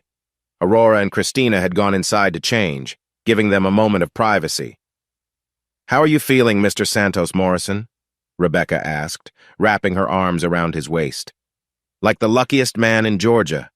He tucked a stray curl behind her ear. "How about you, Dr. Santos Morrison?" "Like I finally understand what all those romance novels were talking about." She smiled. "Second chances really are sweeter." "Because we know what we almost missed?" "Because we know what we're building is worth protecting." She kissed him softly. No secrets, no lies, no hidden agendas, just us, complicated and imperfect and choosing each other anyway. "I love you," he said. "I love our weird, patched-together family. I love our chaotic foundation office. I love that you alphabetize the spice rack and I build spreadsheets for emotions. I love all of it. Even the parts that are hard, especially those. They're what make the good parts so good." Aurora appeared in the doorway, now in jeans and a t-shirt. "Car's here. Also, Christina's asleep on the couch, sugar crash." "I'll carry her," Arthur offered. He lifted the sleeping girl carefully, her head dropping onto his shoulder with complete trust. Rebecca gathered Christina's things while Aurora held doors. Together they made their way to the waiting car, not a limo, just a practical SUV with room for their newly configured family. As they drove through the savannah night, Arthur looked at his wife, his daughter, his new daughter sleeping against his shoulder. He thought about the man he'd been 18 months ago, broken, betrayed, certain his life was over. That man could never have imagined this moment, could never have believed that destruction could lead to reconstruction, that clearing away lies could make space for truth, that a heart shattered could be rebuilt stronger than before. The old Arthur had built impressive structures that looked solid but crumbled under pressure. The new Arthur, older, wiser, bearing scars but not ruled by them, built with different materials now. Trust given carefully but fully. Love offered with eyes wide open. Family chosen and rechosen every single day. It wasn't perfect. Perfect was brittle, prone to shattering. This was better, flexible, resilient, real. "What are you thinking about?" Rebecca asked softly. "Foundations," he said. "Good ones." She smiled, understanding perfectly.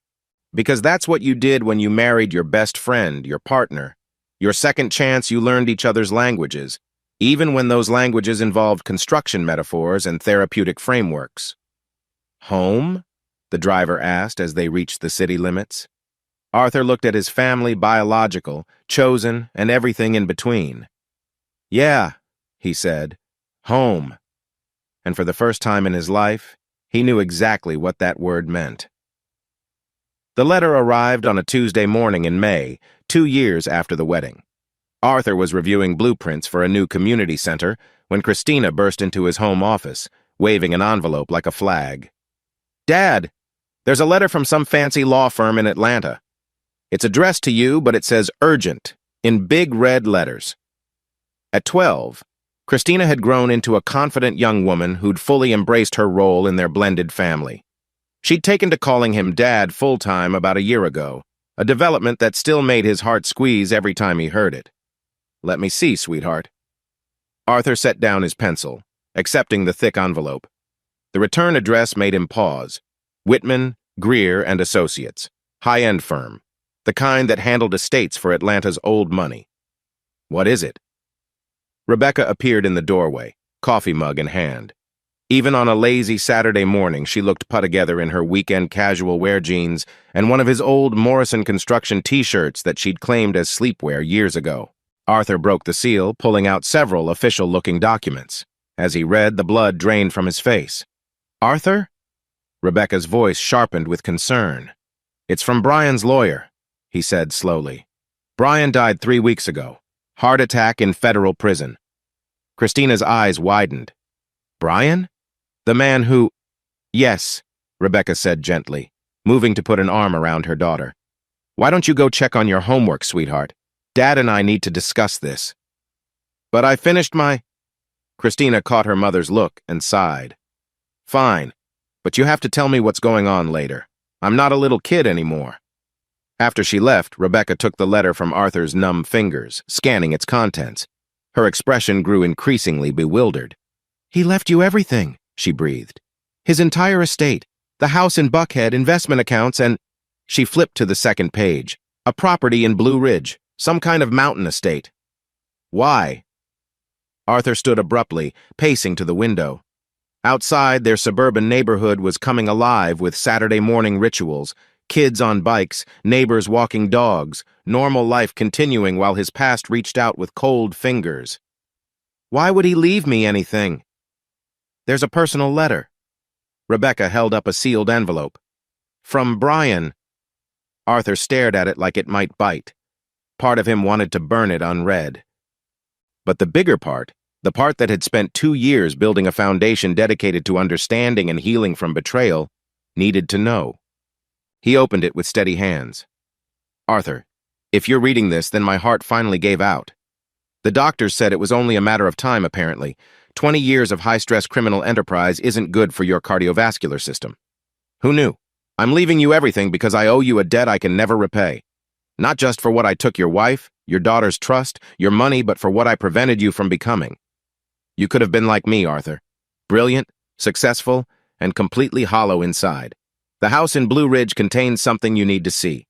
In the basement, behind the wine cellar, there's a hidden room. Everything's there, 30 years of evidence. Names, dates, amounts. Every person I've destroyed, every family I've torn apart. Consider it my confession. I know you'll do the right thing with it. You always were the better man. One more thing. Audrey never knew the full extent. She was greedy and selfish, yes, but not evil. Not like me. I manipulated her as much as I did you. That doesn't excuse her choices, but I wanted you to know. I'm sorry. It's inadequate, but it's all I have left to give. Brian Castellanos. Arthur set the letter down with trembling hands. Rebecca moved behind him, wrapping her arms around his waist, anchoring him to the present. You don't have to do anything with this, she said softly. You could refuse the inheritance. Let the state handle it. No. His voice was stronger than he felt.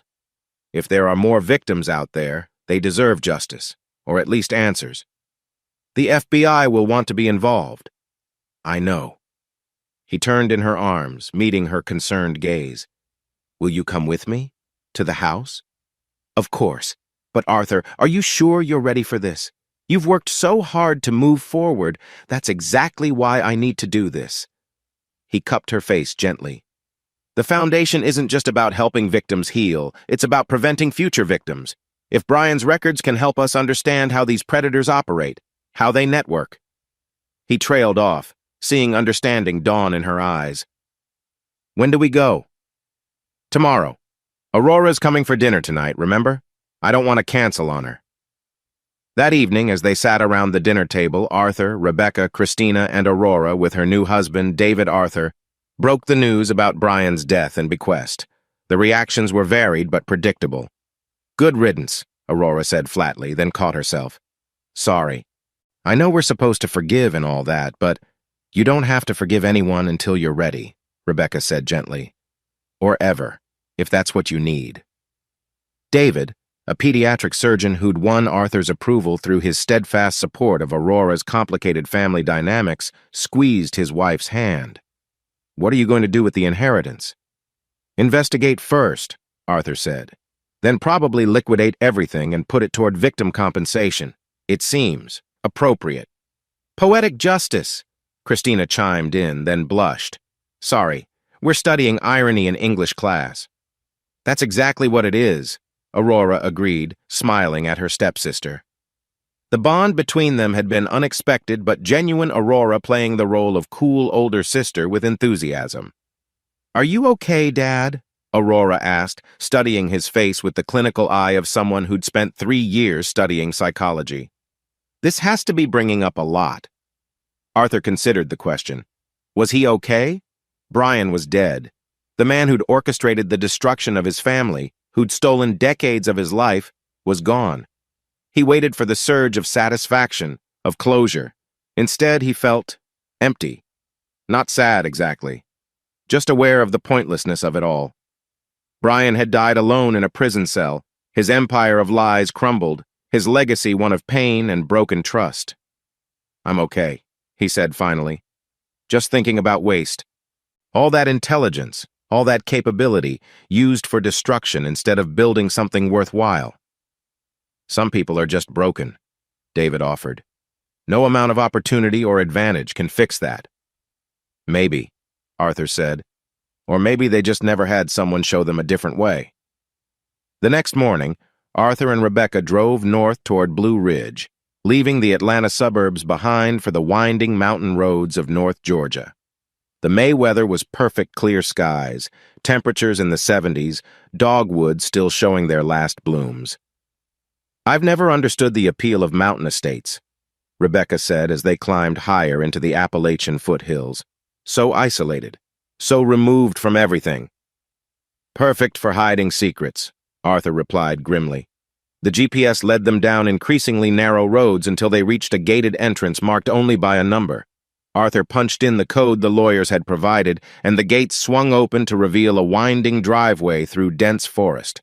The house, when it finally came into view, was exactly what he'd expected from Brian ostentatious disguised as rustic elegance.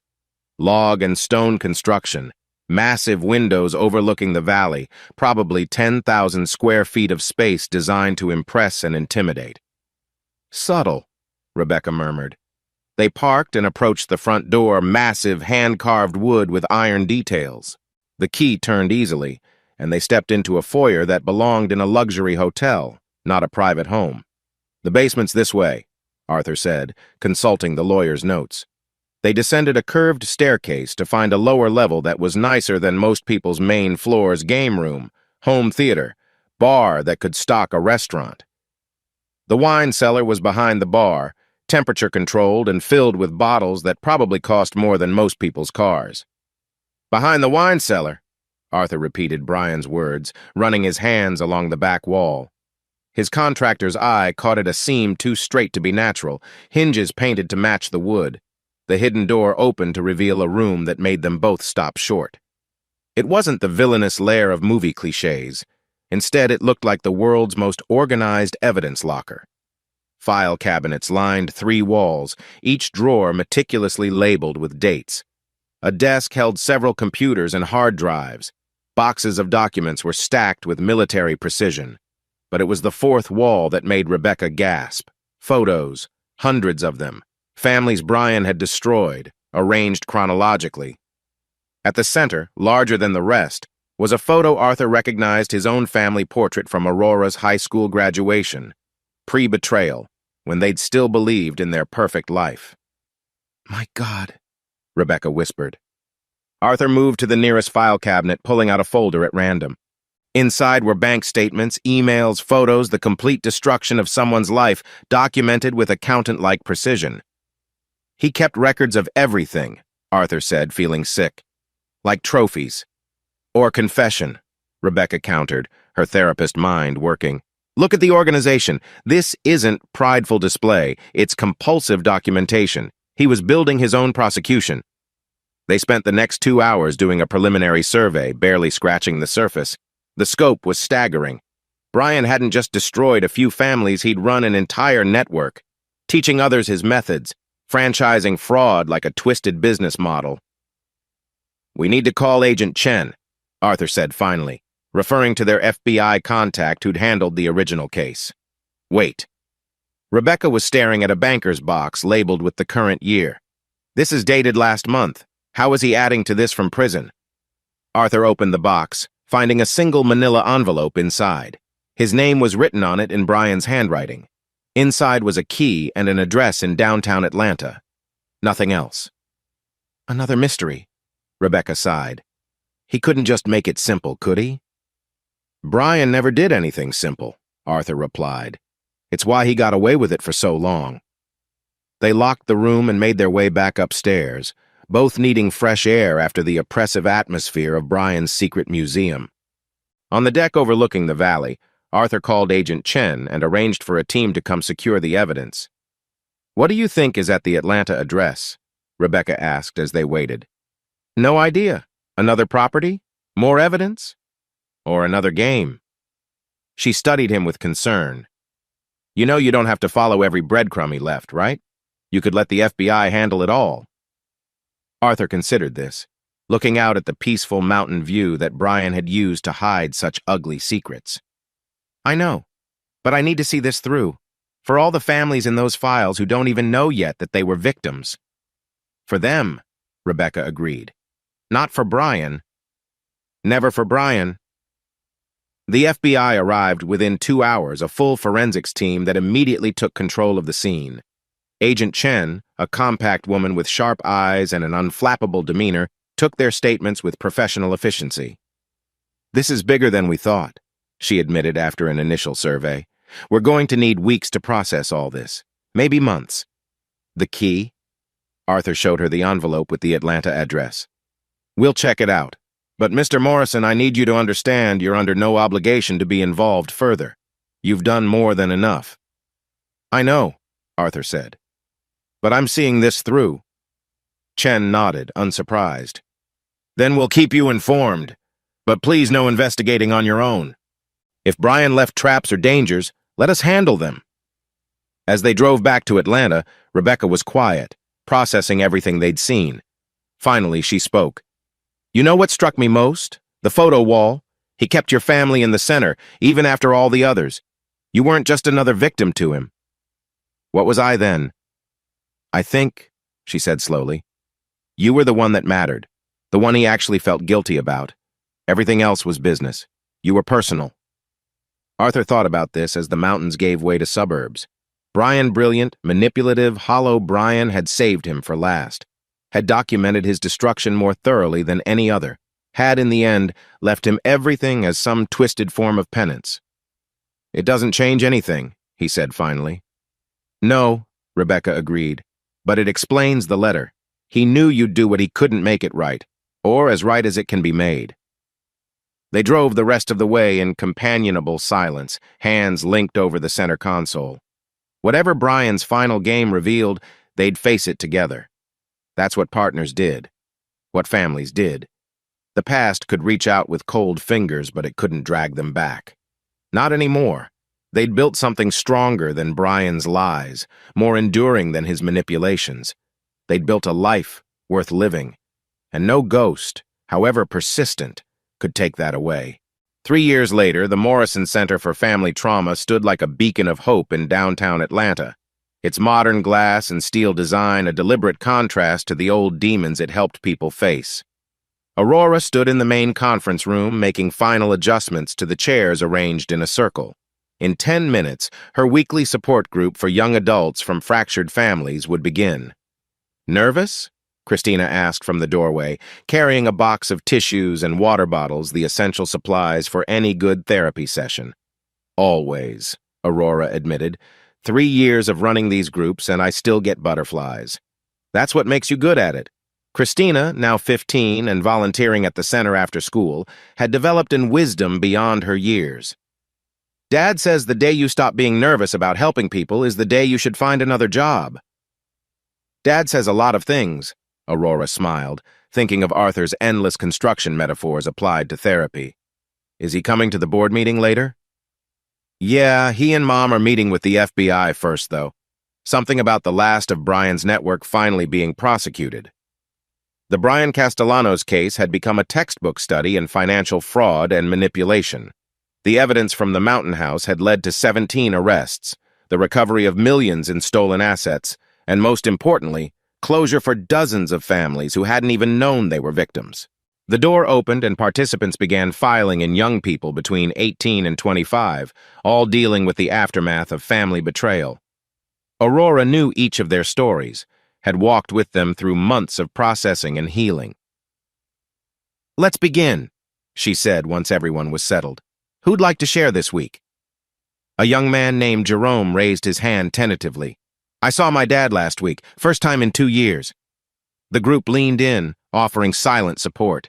Jerome's father had embezzled from his own brother's business, destroying both their families in the process.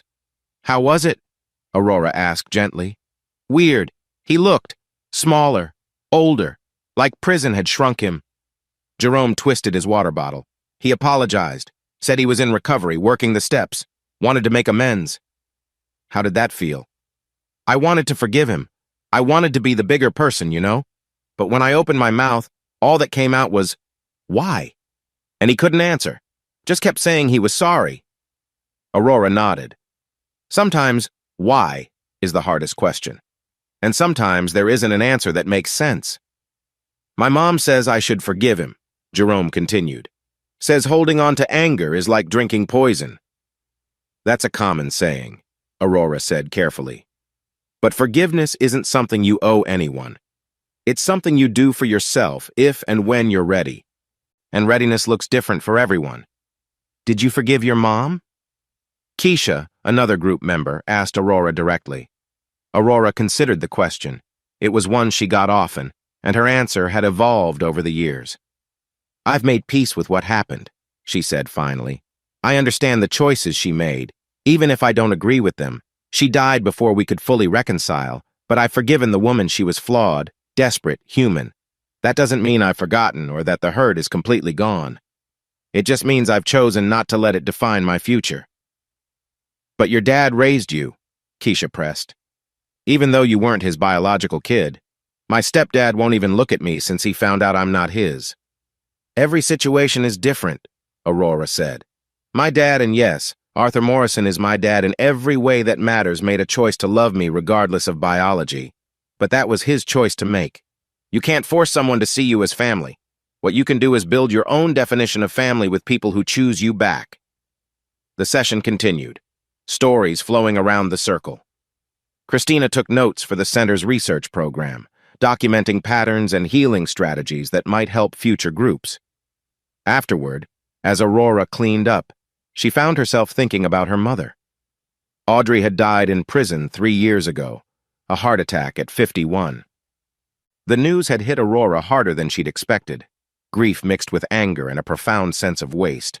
She'd gone to the funeral, a small, sad affair attended mostly by prison staff and Rebecca, who'd insisted no one should be buried without witness. Arthur hadn't come, which Aurora understood. Some wounds went too deep for graveside reconciliation.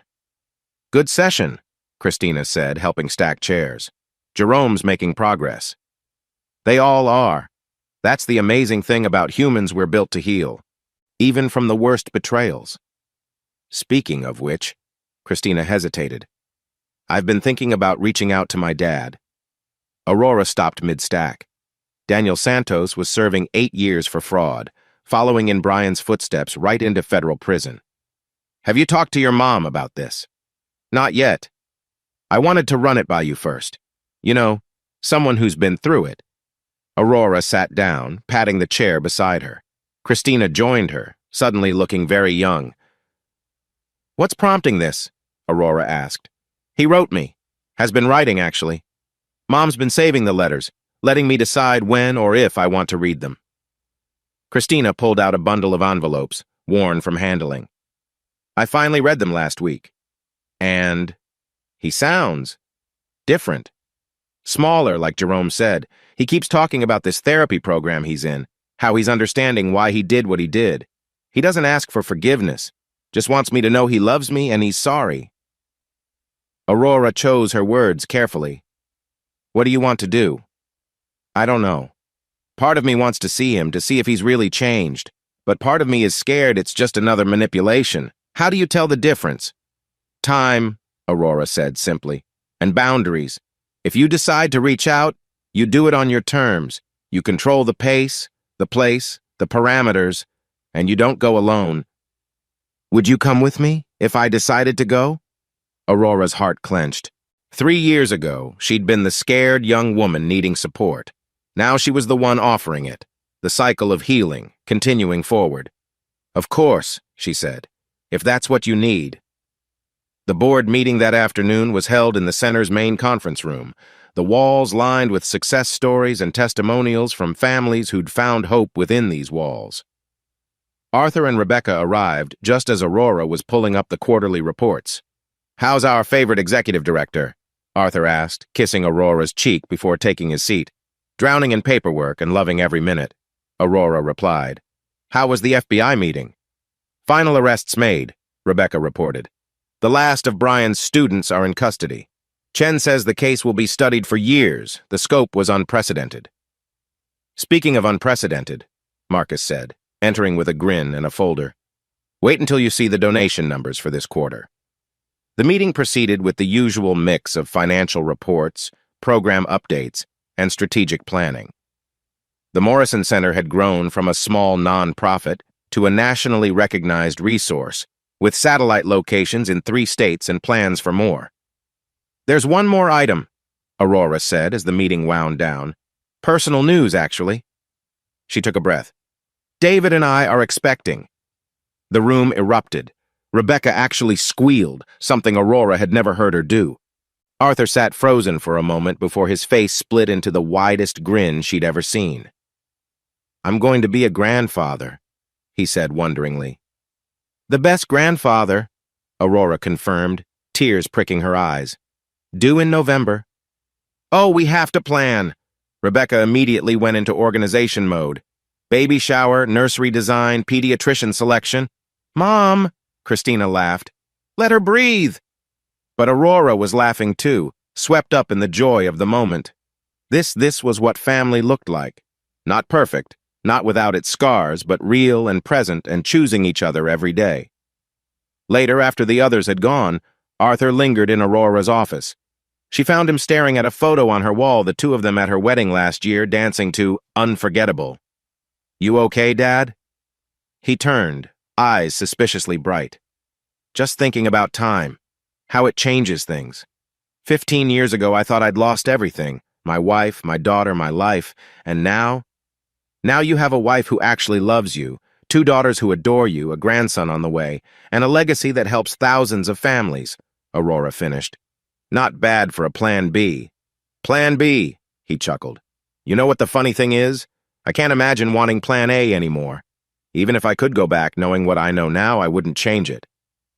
Aurora moved to stand beside him, looking at the photo. "Even the painful parts? Especially those. They led us here." He put an arm around her shoulders. "You know what makes a building earthquake-proof?" "A flexible foundation," Aurora recited, having heard this metaphor countless times. "And the ability to sway without breaking," Arthur added. "We swayed, Aurora. We swayed hard, but we didn't break." "No," she agreed. "We didn't break." They stood there in comfortable silence, 2 survivors who'd built something beautiful from the rubble of their former lives. Outside, Atlanta hummed with its usual energy, unaware of the small miracles happening in a downtown office building. "Grandpa," Arthur said suddenly, testing the word. "I'm going to be a grandpa." "The best grandpa," Aurora repeated, leaning into his solid presence. "The very best." The late afternoon sun slanted through the windows, painting everything golden. Somewhere in the building, Christina was probably doing homework while Rebecca reviewed case files. Soon, David would arrive to pick up Aurora, his face lighting up the way it always did when he saw her. This was their life now, complicated, blended, imperfect, and absolutely worth every struggle it had taken to build it. The Morrison Center stood as testament not just to their pain, but to their resilience. To the radical idea that broken things could be mended, that betrayal didn't have to be the end of the story. Aurora's hand went unconsciously to her still flat stomach where new life grew. Another generation, another chance to get it right. Or at least to try, with honesty and love and the knowledge that perfection was less important than presence. "Come on, Grandpa," she said, tugging Arthur toward the door. "Let's go home and tell David the good news about your new title." "Best title I've ever had," Arthur said, and meant it. As they left the building together, Aurora caught sight of their reflection in the glass doors, father and daughter, chosen and choosing, proof that family was more than blood, more than legal documents, more than shared history. Family was showing up. Family was rebuilding after the earthquake. Family was love, offered freely and received gratefully every single day. And that was more than enough. It was everything. 5 years later, the call came at 3 a.m., jarring Arthur from deep sleep. He fumbled for his phone, noting Rebecca stirring beside him. "Hello? Mr. Morrison? This is Sunshine Senior Care. I'm calling about your mother, Brenda Morrison. I'm afraid she's taken a turn. The doctors think you should come." The drive to the facility passed in a blur of empty highways and harsh streetlights. Rebecca insisted on coming, her hand warm on his knee as he navigated through the pre-dawn darkness. They'd been down this road before with false alarms, but something in the nurse's voice told him this was different. Brenda's room was quiet, except for the mechanical wheeze of machines. At 78, she looked impossibly small in the hospital bed, her once commanding presence reduced to fragile bones and tissue paper skin. "Mom?" Arthur said softly, taking her hand. Her eyes fluttered open, taking a moment to focus. "Arthur? Is that you?" "I'm here, Mom." "I'm dying," she said matter-of-factly. Even now, Brenda Morrison didn't sugarcoat. "Feel it in my bones, like your father before me." Arthur squeezed her hand gently. The doctors are idiots," she interrupted, then coughed. "Listen, there are things I need to say, things I should have said years ago." "Mom, you don't have to." "Yes, I do." Her grip tightened with surprising strength. "I failed you, Arthur. When Brian came with his money and his promises, I chose the easy path. Chose comfort over my own son. That's in the past. Let me finish." Her voice was weaker now, but determined. "I was wrong. About everything. About what makes a man, what makes a family. You were twice the man Brian ever was, and I was too blind to see it. Mom, the money he gave me, I never spent it. It's all in an account. The details are in my desk drawer. Use it for that center of yours. Help other families so they don't make my mistakes." Arthur felt his throat tighten. "We don't need. It's not about need. It's about making things right. Or as right as they can be made." She turned her head slightly, noticing Rebecca for the first time. "You must be the new wife." "Rebecca," she said gently, moving closer. "It's nice to finally meet you, Mrs. Morrison." "Pretty," Brenda observed. "Smart too, I'd bet. Smarter than the last one." "Mom," Arthur warned. "What? I'm dying. I can speak truth." She studied Rebecca intently. "You love him? Really love him?" "With everything I have," Rebecca answered without hesitation. "Good. He deserves that.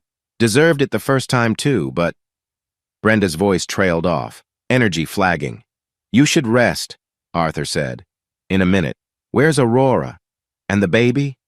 "On their way. Aurora's bringing hope." Brenda smiled at that, the expression transforming her worn face. "Hope. Good name for a great-grandchild. Shows optimism." She coughed again, weaker this time. "I won't make it till they get here, will I?" Arthur couldn't lie to her. "I don't know, Mom." "Then tell her. Tell Aurora I'm sorry. For choosing sides, for not being the grandmother she deserved. Tell her." She paused, gathering strength. "Tell her she turned out magnificent despite us all." "I'll tell her. And the little one. Hope. Tell her about the good parts of her great-grandmother. There were some, you know. Before I got hard. Before I forgot what mattered." "I remember," Arthur said softly. "Sunday dinners. Teaching me to read. Staying up all night when I had pneumonia. You remember that?" "I remember all of it, Mom. The good and the bad. That's what makes us who we are." Brenda's eyes filled with tears. "I don't deserve your forgiveness." "It's not about deserving," Arthur said, echoing words Aurora had spoken years ago. "It's about choosing to let go of the weight. I forgave you a long time ago, Mom." "My brilliant boy," she whispered. "My brilliant, forgiving boy." She drifted off to sleep then, her breathing becoming shallower. Aurora arrived an hour later with David and 3-year-old Hope, who toddled in with the fearless confidence of a well-loved child. "Gamma?" Hope asked, pointing at Brenda. "That's your great-grandma," Aurora explained softly. "She's very sick." "Fix her?" Hope offered, producing a slightly crushed Band-Aid from her pocket, her solution to all problems. Despite the circumstances, everyone smiled. Arthur lifted Hope so she could place the Band-Aid on Brenda's hand. As if sensing the touch, Brenda's eyes opened one last time. "The baby," she breathed. "This is Hope," Aurora said, moving closer. "Your great-granddaughter." "Beautiful. Like her mother. Like her grandmother." Brenda's gaze found Aurora. "I'm sorry, child, for everything." "I know," Aurora said simply. "It's okay. We're okay." "Arthur." Brenda's voice was barely a whisper now. "The house. Your father's house. I never sold it." Kept thinking. Someday. You'd want it. "Mom." "Full circle," she murmured. "Everything comes full circle." Those were her last coherent words. She slipped into unconsciousness shortly after, her breathing becoming increasingly labored. The family kept vigil through the morning, taking turns holding her hand, sharing quiet memories. Brenda Morrison died at 11:47 a.m. on a Thursday in October, surrounded by the family she'd nearly helped destroy, and who had chosen to love her anyway. The funeral was larger than Arthur expected. Despite her flaws, Brenda had touched many lives through her church and community work. The Morrison Center families came in force, understanding better than most the complicated nature of family loyalty. She wasn't perfect, Arthur said during the eulogy, looking out at the gathered mourners. But she was human, capable of great love and great mistakes. In the end, she chose love, chose to make amends. That takes courage that I'm only now beginning to understand. Afterward, at the reception, Arthur found himself in conversation with the pastor. "Your mother spoke of you often," the elderly man said, "especially these last few years. She was so proud of what you'd built. The center, your family.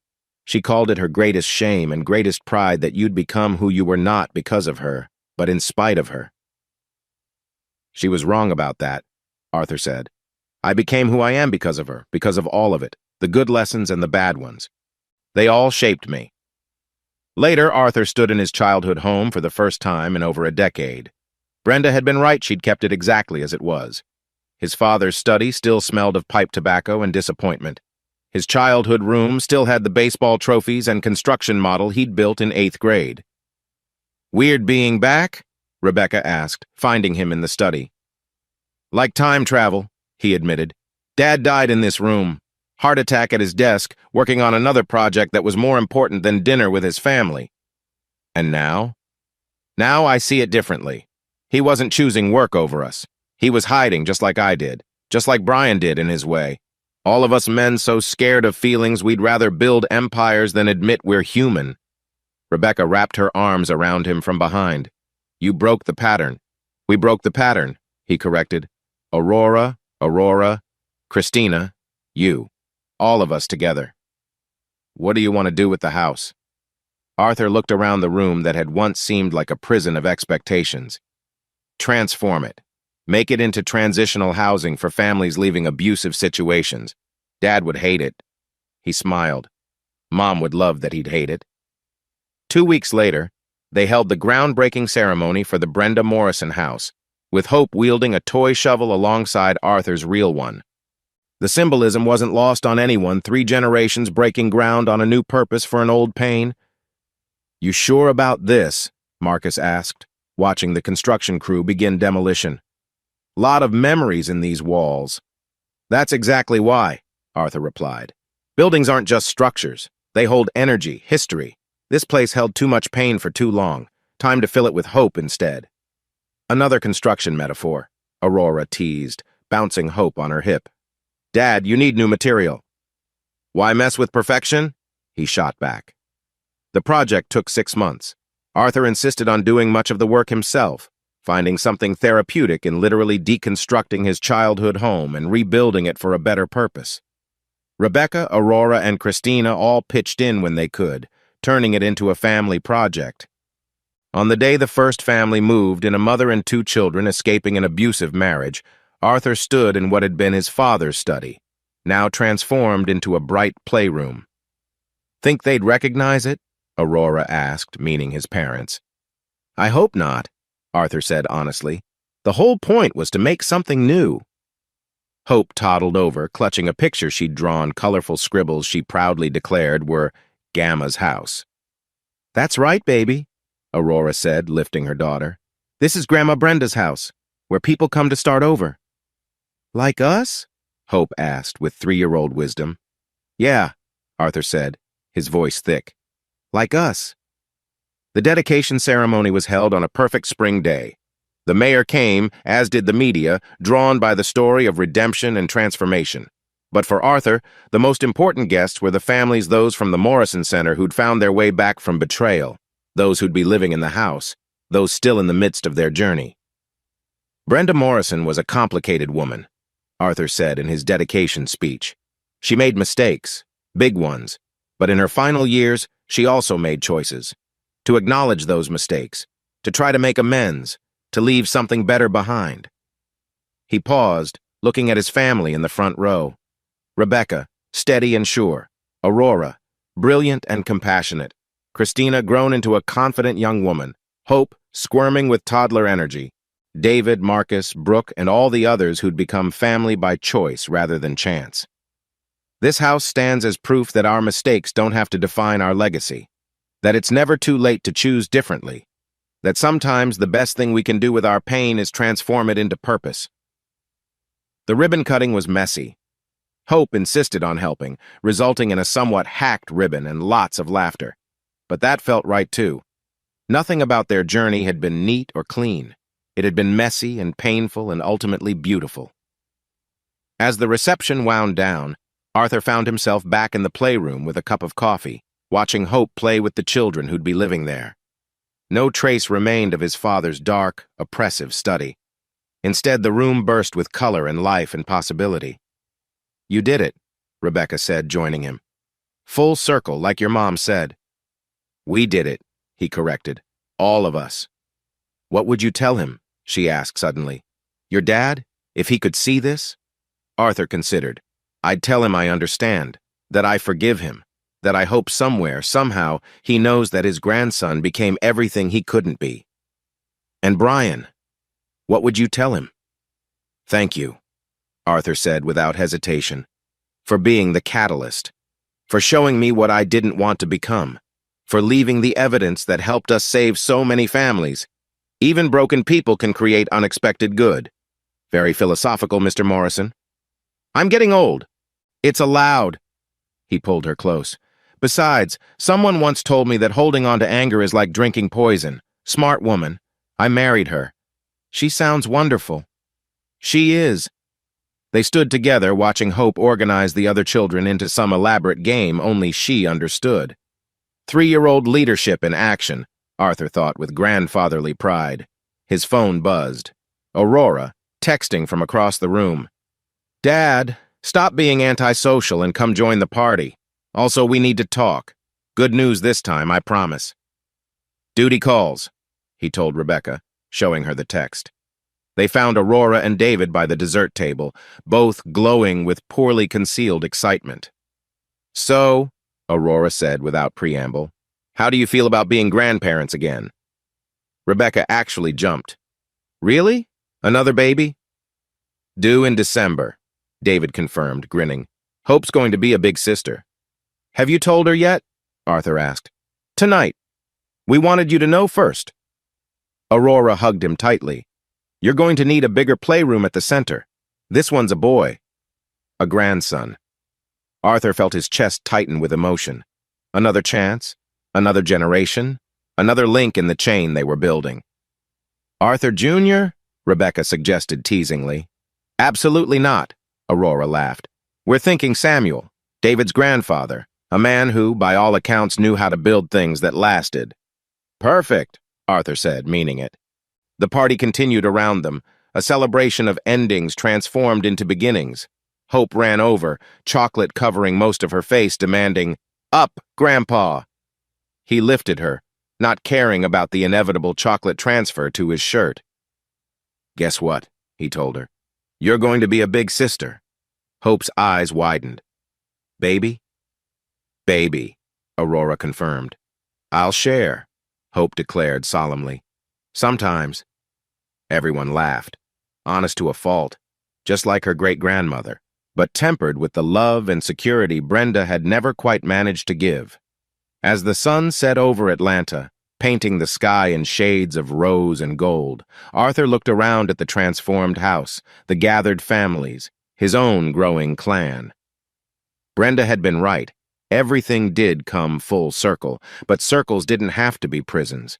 They could be cycles of healing, each revolution bringing new understanding, new growth, new chances to get it right. "Thank you," he whispered to the evening air, to his complicated mother, to the universe that had taken everything and given back so much more. "You okay?" Aurora asked, noticing his emotion. "Perfect," he said, kissing Hope's chocolate-smeared cheek. "Absolutely perfect." And standing there in his transformed childhood home, surrounded by chosen family and the fruits of hard-won wisdom, Arthur Morrison knew he was telling the truth. Not the glossy, false perfection he'd once built his life around, but the messy, real perfection of a life fully lived, fully felt, fully embraced. The circle had closed, and in closing, it had opened up to infinite possibility. That was the real legacy, not the houses built or torn down, not the money gained or lost, not even the mistakes made or forgiven. The legacy was in the choosing. Every day, every moment, choosing love over fear, connection over isolation, truth over comfortable lies. It was, Arthur thought as he held his granddaughter and watched his growing family mingle with all the others they'd helped along the way, one hell of a construction project, the best he'd ever built. 20 years later, Arthur Morrison stood at the podium of the Atlanta Convention Center, looking out at 5,000 faces. The Morrison Foundation's 25th anniversary gala had drawn people from across the country, families they'd helped, professionals they'd trained, donors who'd believed in their mission. At 68, his hair had gone completely silver, and laugh lines mapped the geography of a life well lived around his eyes. 25 years ago, he began, his voice still strong despite the years, I thought my life was over. I'd discovered that everything I'd built was founded on lies. My wife, my family, my sense of self, all of it crumbled in a single night. The audience was silent, many nodding with recognition. They knew this story, or versions of it. It's what had brought them here. But here's what I've learned. Sometimes things need to fall apart completely before they can be rebuilt properly. Sometimes the demolition is the beginning, not the end. He found Rebecca in the crowd, still beautiful at 67, her own silver hair elegant in the lights. She smiled that same steady smile that had anchored him for over 2 decades. We've helped over 100,000 families navigate the aftermath of betrayal and fraud. We've trained thousands of therapists, social workers, and law enforcement officers. We've changed laws, challenged systems, and built a network of support that spans the nation. He paused. But the real victory isn't in the numbers. It's in the stories. The lights dimmed, and the screen behind him came alive with faces. Testimonials from families who'd found hope in their darkest moments. Children who'd grown up to break cycles of deception. Former victims who'd become advocates. The presentation was Christina's work, now Dr. Christina Santos Morrison, running the Foundation's research division with the same passion her mother brought to the clinical side. When the lights came back up, Arthur continued. Tonight, I want to share something I've never spoken about publicly. 5 years ago, I was diagnosed with cancer, stage 3. The doctors gave me 2 years, maybe 3 with treatment. A murmur rippled through the crowd. Rebecca stood, ready to come to him if needed, but he waved her back gently. I'm telling you this not for sympathy, but for honesty. Because that's what we do here, we tell the truth, even when it's hard. Especially when it's hard. He smiled. The good news is, I'm still here. 5 years later, against all odds. My oncologist calls it remarkable. I call it unfinished business. He gestured to the side of the stage. I'd like to invite some people up here. My family. The real foundation of everything we've built. They came up one by one. Rebecca, still his anchor. Aurora, now 47 and the Foundation's CEO, having taken over day-to-day operations 5 years ago. David, who'd left his surgical practice to run free clinics at their facilities. Christina, brilliant and driven. Hope, 23 and fresh from graduating with her own psychology degree. Samuel 19 and studying architecture, like Grandpa, but with better emotional intelligence, he liked to joke. But it was the last person who caused the biggest stir. Brian Castellanos, 87 years old, frail and requiring a walker, made his slow way onto the stage. "Many of you know this man's name," Arthur said as the crowd buzzed. "Brian Castellanos, the architect of my family's destruction, the man who spent 15 years in federal prison for fraud. The man who, upon his release 5 years ago, had nowhere to go and no one to turn to." He paused. "The man I chose to help." The silence was deafening. "Forgiveness," Arthur continued, "isn't about forgetting. It's not about excusing harm or pretending it didn't happen. Forgiveness is about choosing to release the poison of hatred so it doesn't infect the next generation. Brian has spent these last 5 years volunteering at our facilities, sharing his story as a warning, helping us understand the psychology of those who perpetrate these crimes." Brian approached the microphone slowly. When he spoke, his voice was barely above a whisper, but the sound system carried it clearly. "I don't deserve to be here," he said simply. "I destroyed lives out of greed and ego. I caused pain that can never be fully healed. But Arthur Morrison showed me something I'd never experienced: grace. Unearned, undeserved grace. If a man like him can forgive a man like me, then maybe there's hope for all of us." He shuffled back, and Arthur took the microphone again. "This is our legacy. Not just the buildings or the programs or the lives saved, but the radical act of choosing healing over hatred every single day." The presentation continued with the announcement of new initiatives. The Morrison Centers were expanding internationally: a scholarship program for children of fraud victims, a rehabilitation program for white-collar criminals, based on Brian's model of making amends through service. But Arthur found his attention drifting to his family on stage. Hope was whispering something to Samuel that made him stifle a laugh. Christina was typing notes, probably already planning implementation strategies. Aurora stood with David's arm around her, both graying but still obviously in love. This was wealth. This was success. Not the empire of lies Brian had built or the perfect facade Arthur had once maintained, but this real connection, honest love, purposeful work.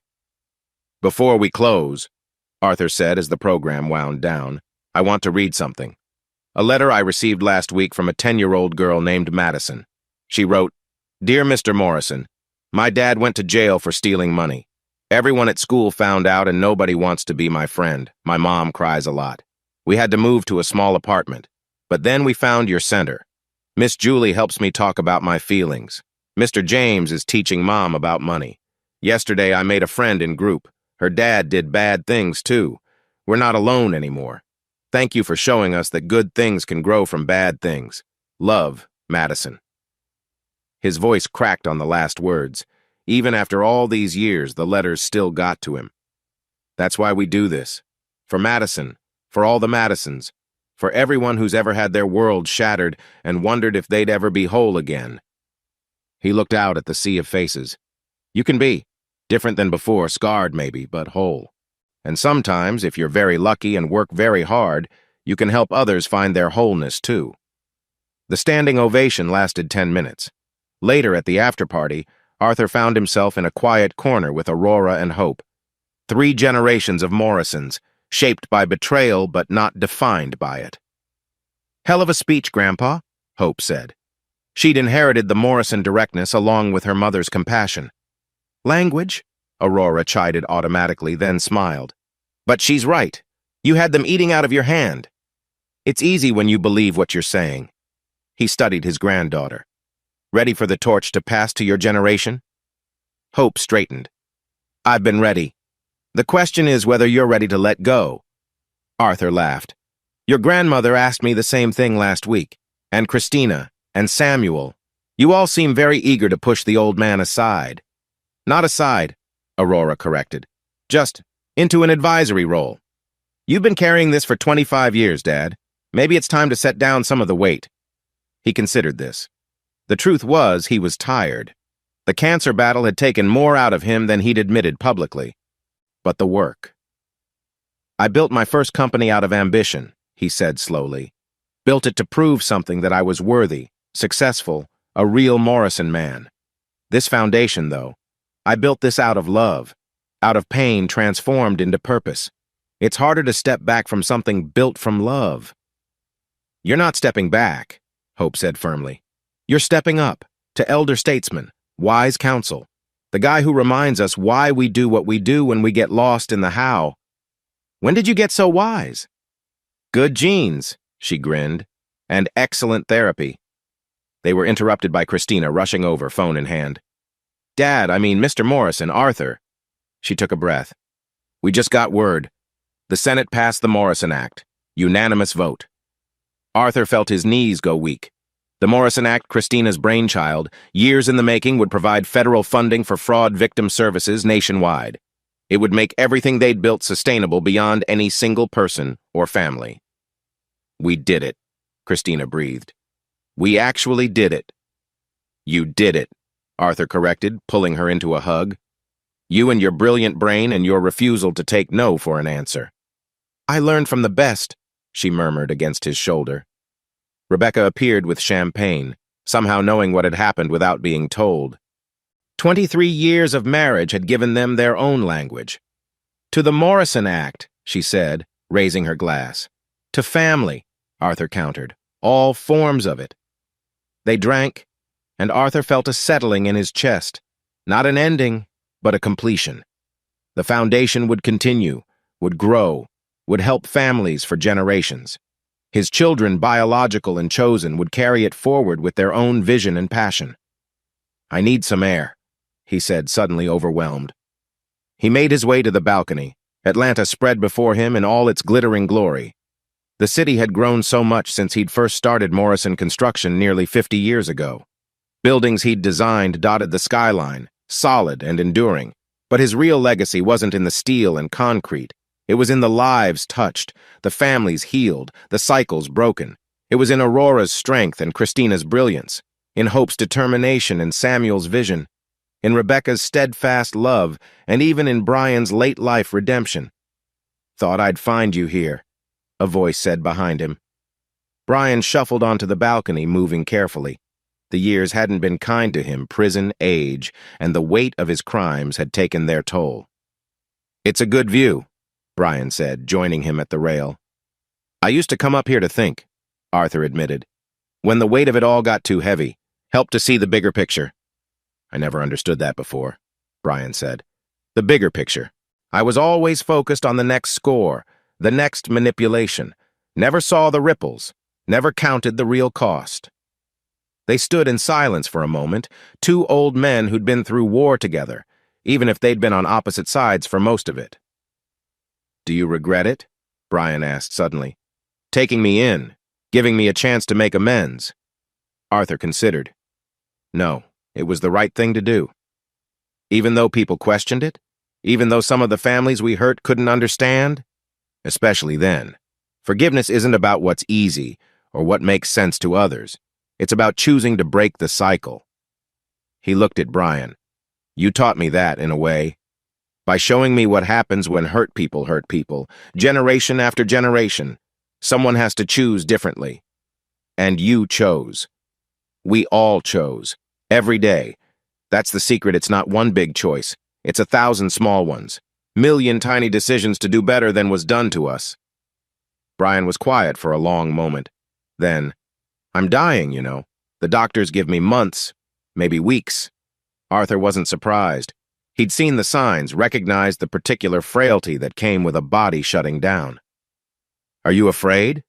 He asked. Terrified, Brian admitted. Not of death itself, of judgment, of facing whatever comes next with the weight of what I've done. You've made amends where you could, helped prevent others from following your path. That counts for something. Does it? Does it balance the scales? Arthur turned to face him fully. I don't know about cosmic scales, but I know this: you're not the same man who destroyed my family. That man was hollow, driven by greed and fear. You found something else these last years. Call it redemption, call it grace, call it whatever you want. But you're not dying as the man you were. That has to count for something. Brian's eyes filled with tears. Thank you for everything. For showing me there was another way to be. They embraced then, carefully because of Brian's frailty. Two old men who'd been enemies, then something stranger and more complex than friends. "I'll make sure you're not alone," Arthur promised. "When the time comes, no one should face that alone. The families I hurt have their own journeys to make. Some may come to peace with it, some won't. That's their choice to make. But you don't have to carry their choices anymore, just your own." Brian nodded, wiping his eyes. "I should go. The aide will be looking for me." He shuffled away, leaving Arthur alone with the city lights and his thoughts. Below, he could see people streaming out of the convention center, carrying gift bags with the Foundation's logo. Each one represented a story, a family touched by their work. His phone buzzed. A text from Samuel. "Grandpa, where are you? Mom's about to give her speech. She says she'll drag you back by your ear if necessary." He smiled, typing back, "On my way. Tell her to keep her ears to herself." One more look at the city, at all they'd built and rebuilt and would continue building. Then he headed back inside, back to his family, back to the work that never really ended, but simply passed from one generation to the next. In the ballroom, Aurora was indeed at the podium, speaking about the Foundation's future. She caught his eye as he entered, smiling that same smile she'd had as a little girl showing him her first finger painting. Still seeking his approval even now, he gave it freely, as he always had. A nod, a smile, a hand over his heart. She straightened, continuing her speech with renewed confidence. "Grandpa!" Samuel waved him over to the family table. "We saved you a seat." Arthur made his way over, accepting the affectionate harassment of his grandchildren, the kiss from his wife, the knowing look from Christina. This was his wealth. This was his empire. "And so," Aurora was saying, "as we look to the next 25 years, we do so with hope. Not because the work is easy, but because we've proven it's possible. We've shown that families can heal, that cycles can be broken, that love is stronger than betrayal, and truth more powerful than any lie." The crowd erupted in applause. Arthur clapped too, his heart full to bursting. Later, much later, after the speeches and toasts and celebrations, the family gathered in Arthur and Rebecca's living room. It was tradition after big events, everyone sprawled on couches and chairs, shoes off, formal wear rumpled, debriefing the evening. "Brian looked rough," David observed, passing around leftover desserts from the gala. "He's dying," Arthur said simply. "Weeks, he thinks." The room went quiet. "How do you feel about that?" Aurora asked, ever the therapist. "Sad," Arthur admitted. "Not for what was, but for what could have been. He was brilliant, charismatic, if he'd used those gifts differently.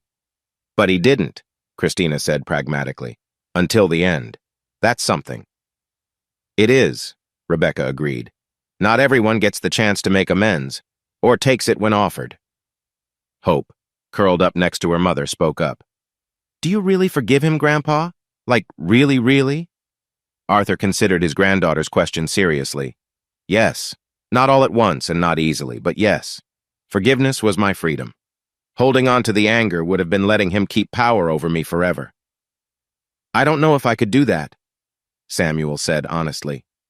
"If someone hurt my family like that." "I hope you never have to find out," Arthur said. "But if you do, remember forgiveness is for you, not them. It's choosing your own peace over justified anger." "Very zen, Dad," Aurora teased. "I prefer to think of it as good construction practice," he replied. "You can't build on a foundation of hatred, too unstable. Forgiveness levels the ground." "And there's the construction metaphor," Christina laughed. "I was wondering when it would appear."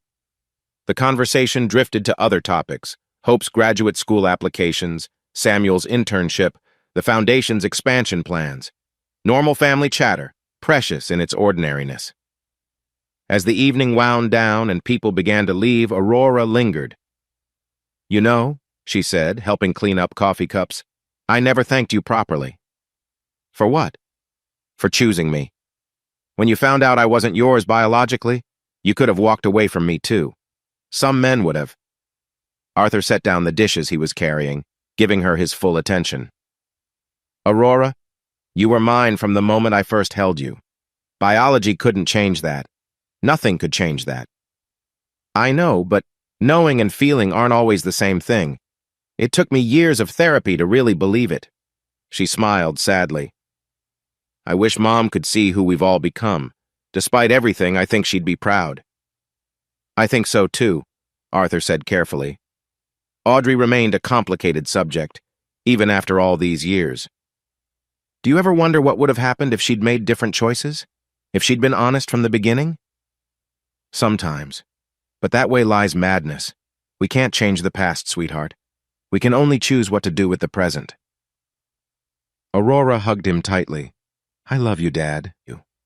Thank you for showing me how to rebuild after everything falls apart. Thank you, he replied, for being worth rebuilding for. After everyone left, Arthur and Rebecca sat on their back porch, watching the stars barely visible through Atlanta's light pollution. The spring night was warm, crickets providing nature's soundtrack. Good day, Rebecca said, her hand finding his. The best, he agreed. Think we've done enough? Built enough of a foundation to last? Oh, Arthur, she smiled. Haven't you learned by now? It's not about building something permanent. It's about teaching the next generation how to build for themselves. And that you've definitely done. He squeezed her hand, thinking about Madison's letter, about all the Madisons out there finding hope in the ruins of betrayal, about Aurora and Christina and Hope and Samuel carrying the work forward, about Brian facing his final days with something approaching peace, about Audrey, gone these 20 years but still a ghost at every family gathering, not a malevolent presence, but a reminder of how wrong things could go and how beautiful the rebuilding could be. I need to tell you something, he said suddenly. About my diagnosis, the doctors. They're less optimistic than I've been letting on. Rebecca's hand tightened on his. How long? Maybe a year, maybe less. The treatments aren't working like they hoped. She was quiet for a long moment. Then, we'll make it count. Every day. I'm not afraid, he said, surprising himself with the truth of it. I've built what I needed to build, loved who I needed to love, made peace with the past. If this is the end of my story, it's a good ending. Not the end, Rebecca corrected. Just the end of this chapter. What we've built, what you've taught, that goes on. In Aurora and Christina, in Hope and Samuel, in every family the foundation helps. You'll outlive your body by decades, Arthur Morrison. He pulled her close. This woman who'd helped him rebuild not just his life, but his capacity for trust and love. I'm glad you walked into my office that day. Best impulsive decision I ever made, she agreed. They sat in comfortable silence, two people who'd found love in the rubble of their former lives and built something beautiful and lasting from the pieces. Inside, his phone buzzed with messages. The foundation staff, excited about the Morrison Act, families they'd helped, sharing in the celebration, Hope, sending pictures from the after party she'd gone to with friends, life continuing its forward motion. Arthur Morrison closed his eyes and smiled. Somewhere, a family was falling apart tonight, blindsided by betrayal. But tomorrow, they'd find help, find hope, find others who'd walked this path and survived. That was his legacy, not the buildings or the money or even the programs, but the simple, radical idea that broken things could be rebuilt stronger than before. It was enough. More than enough, it was everything.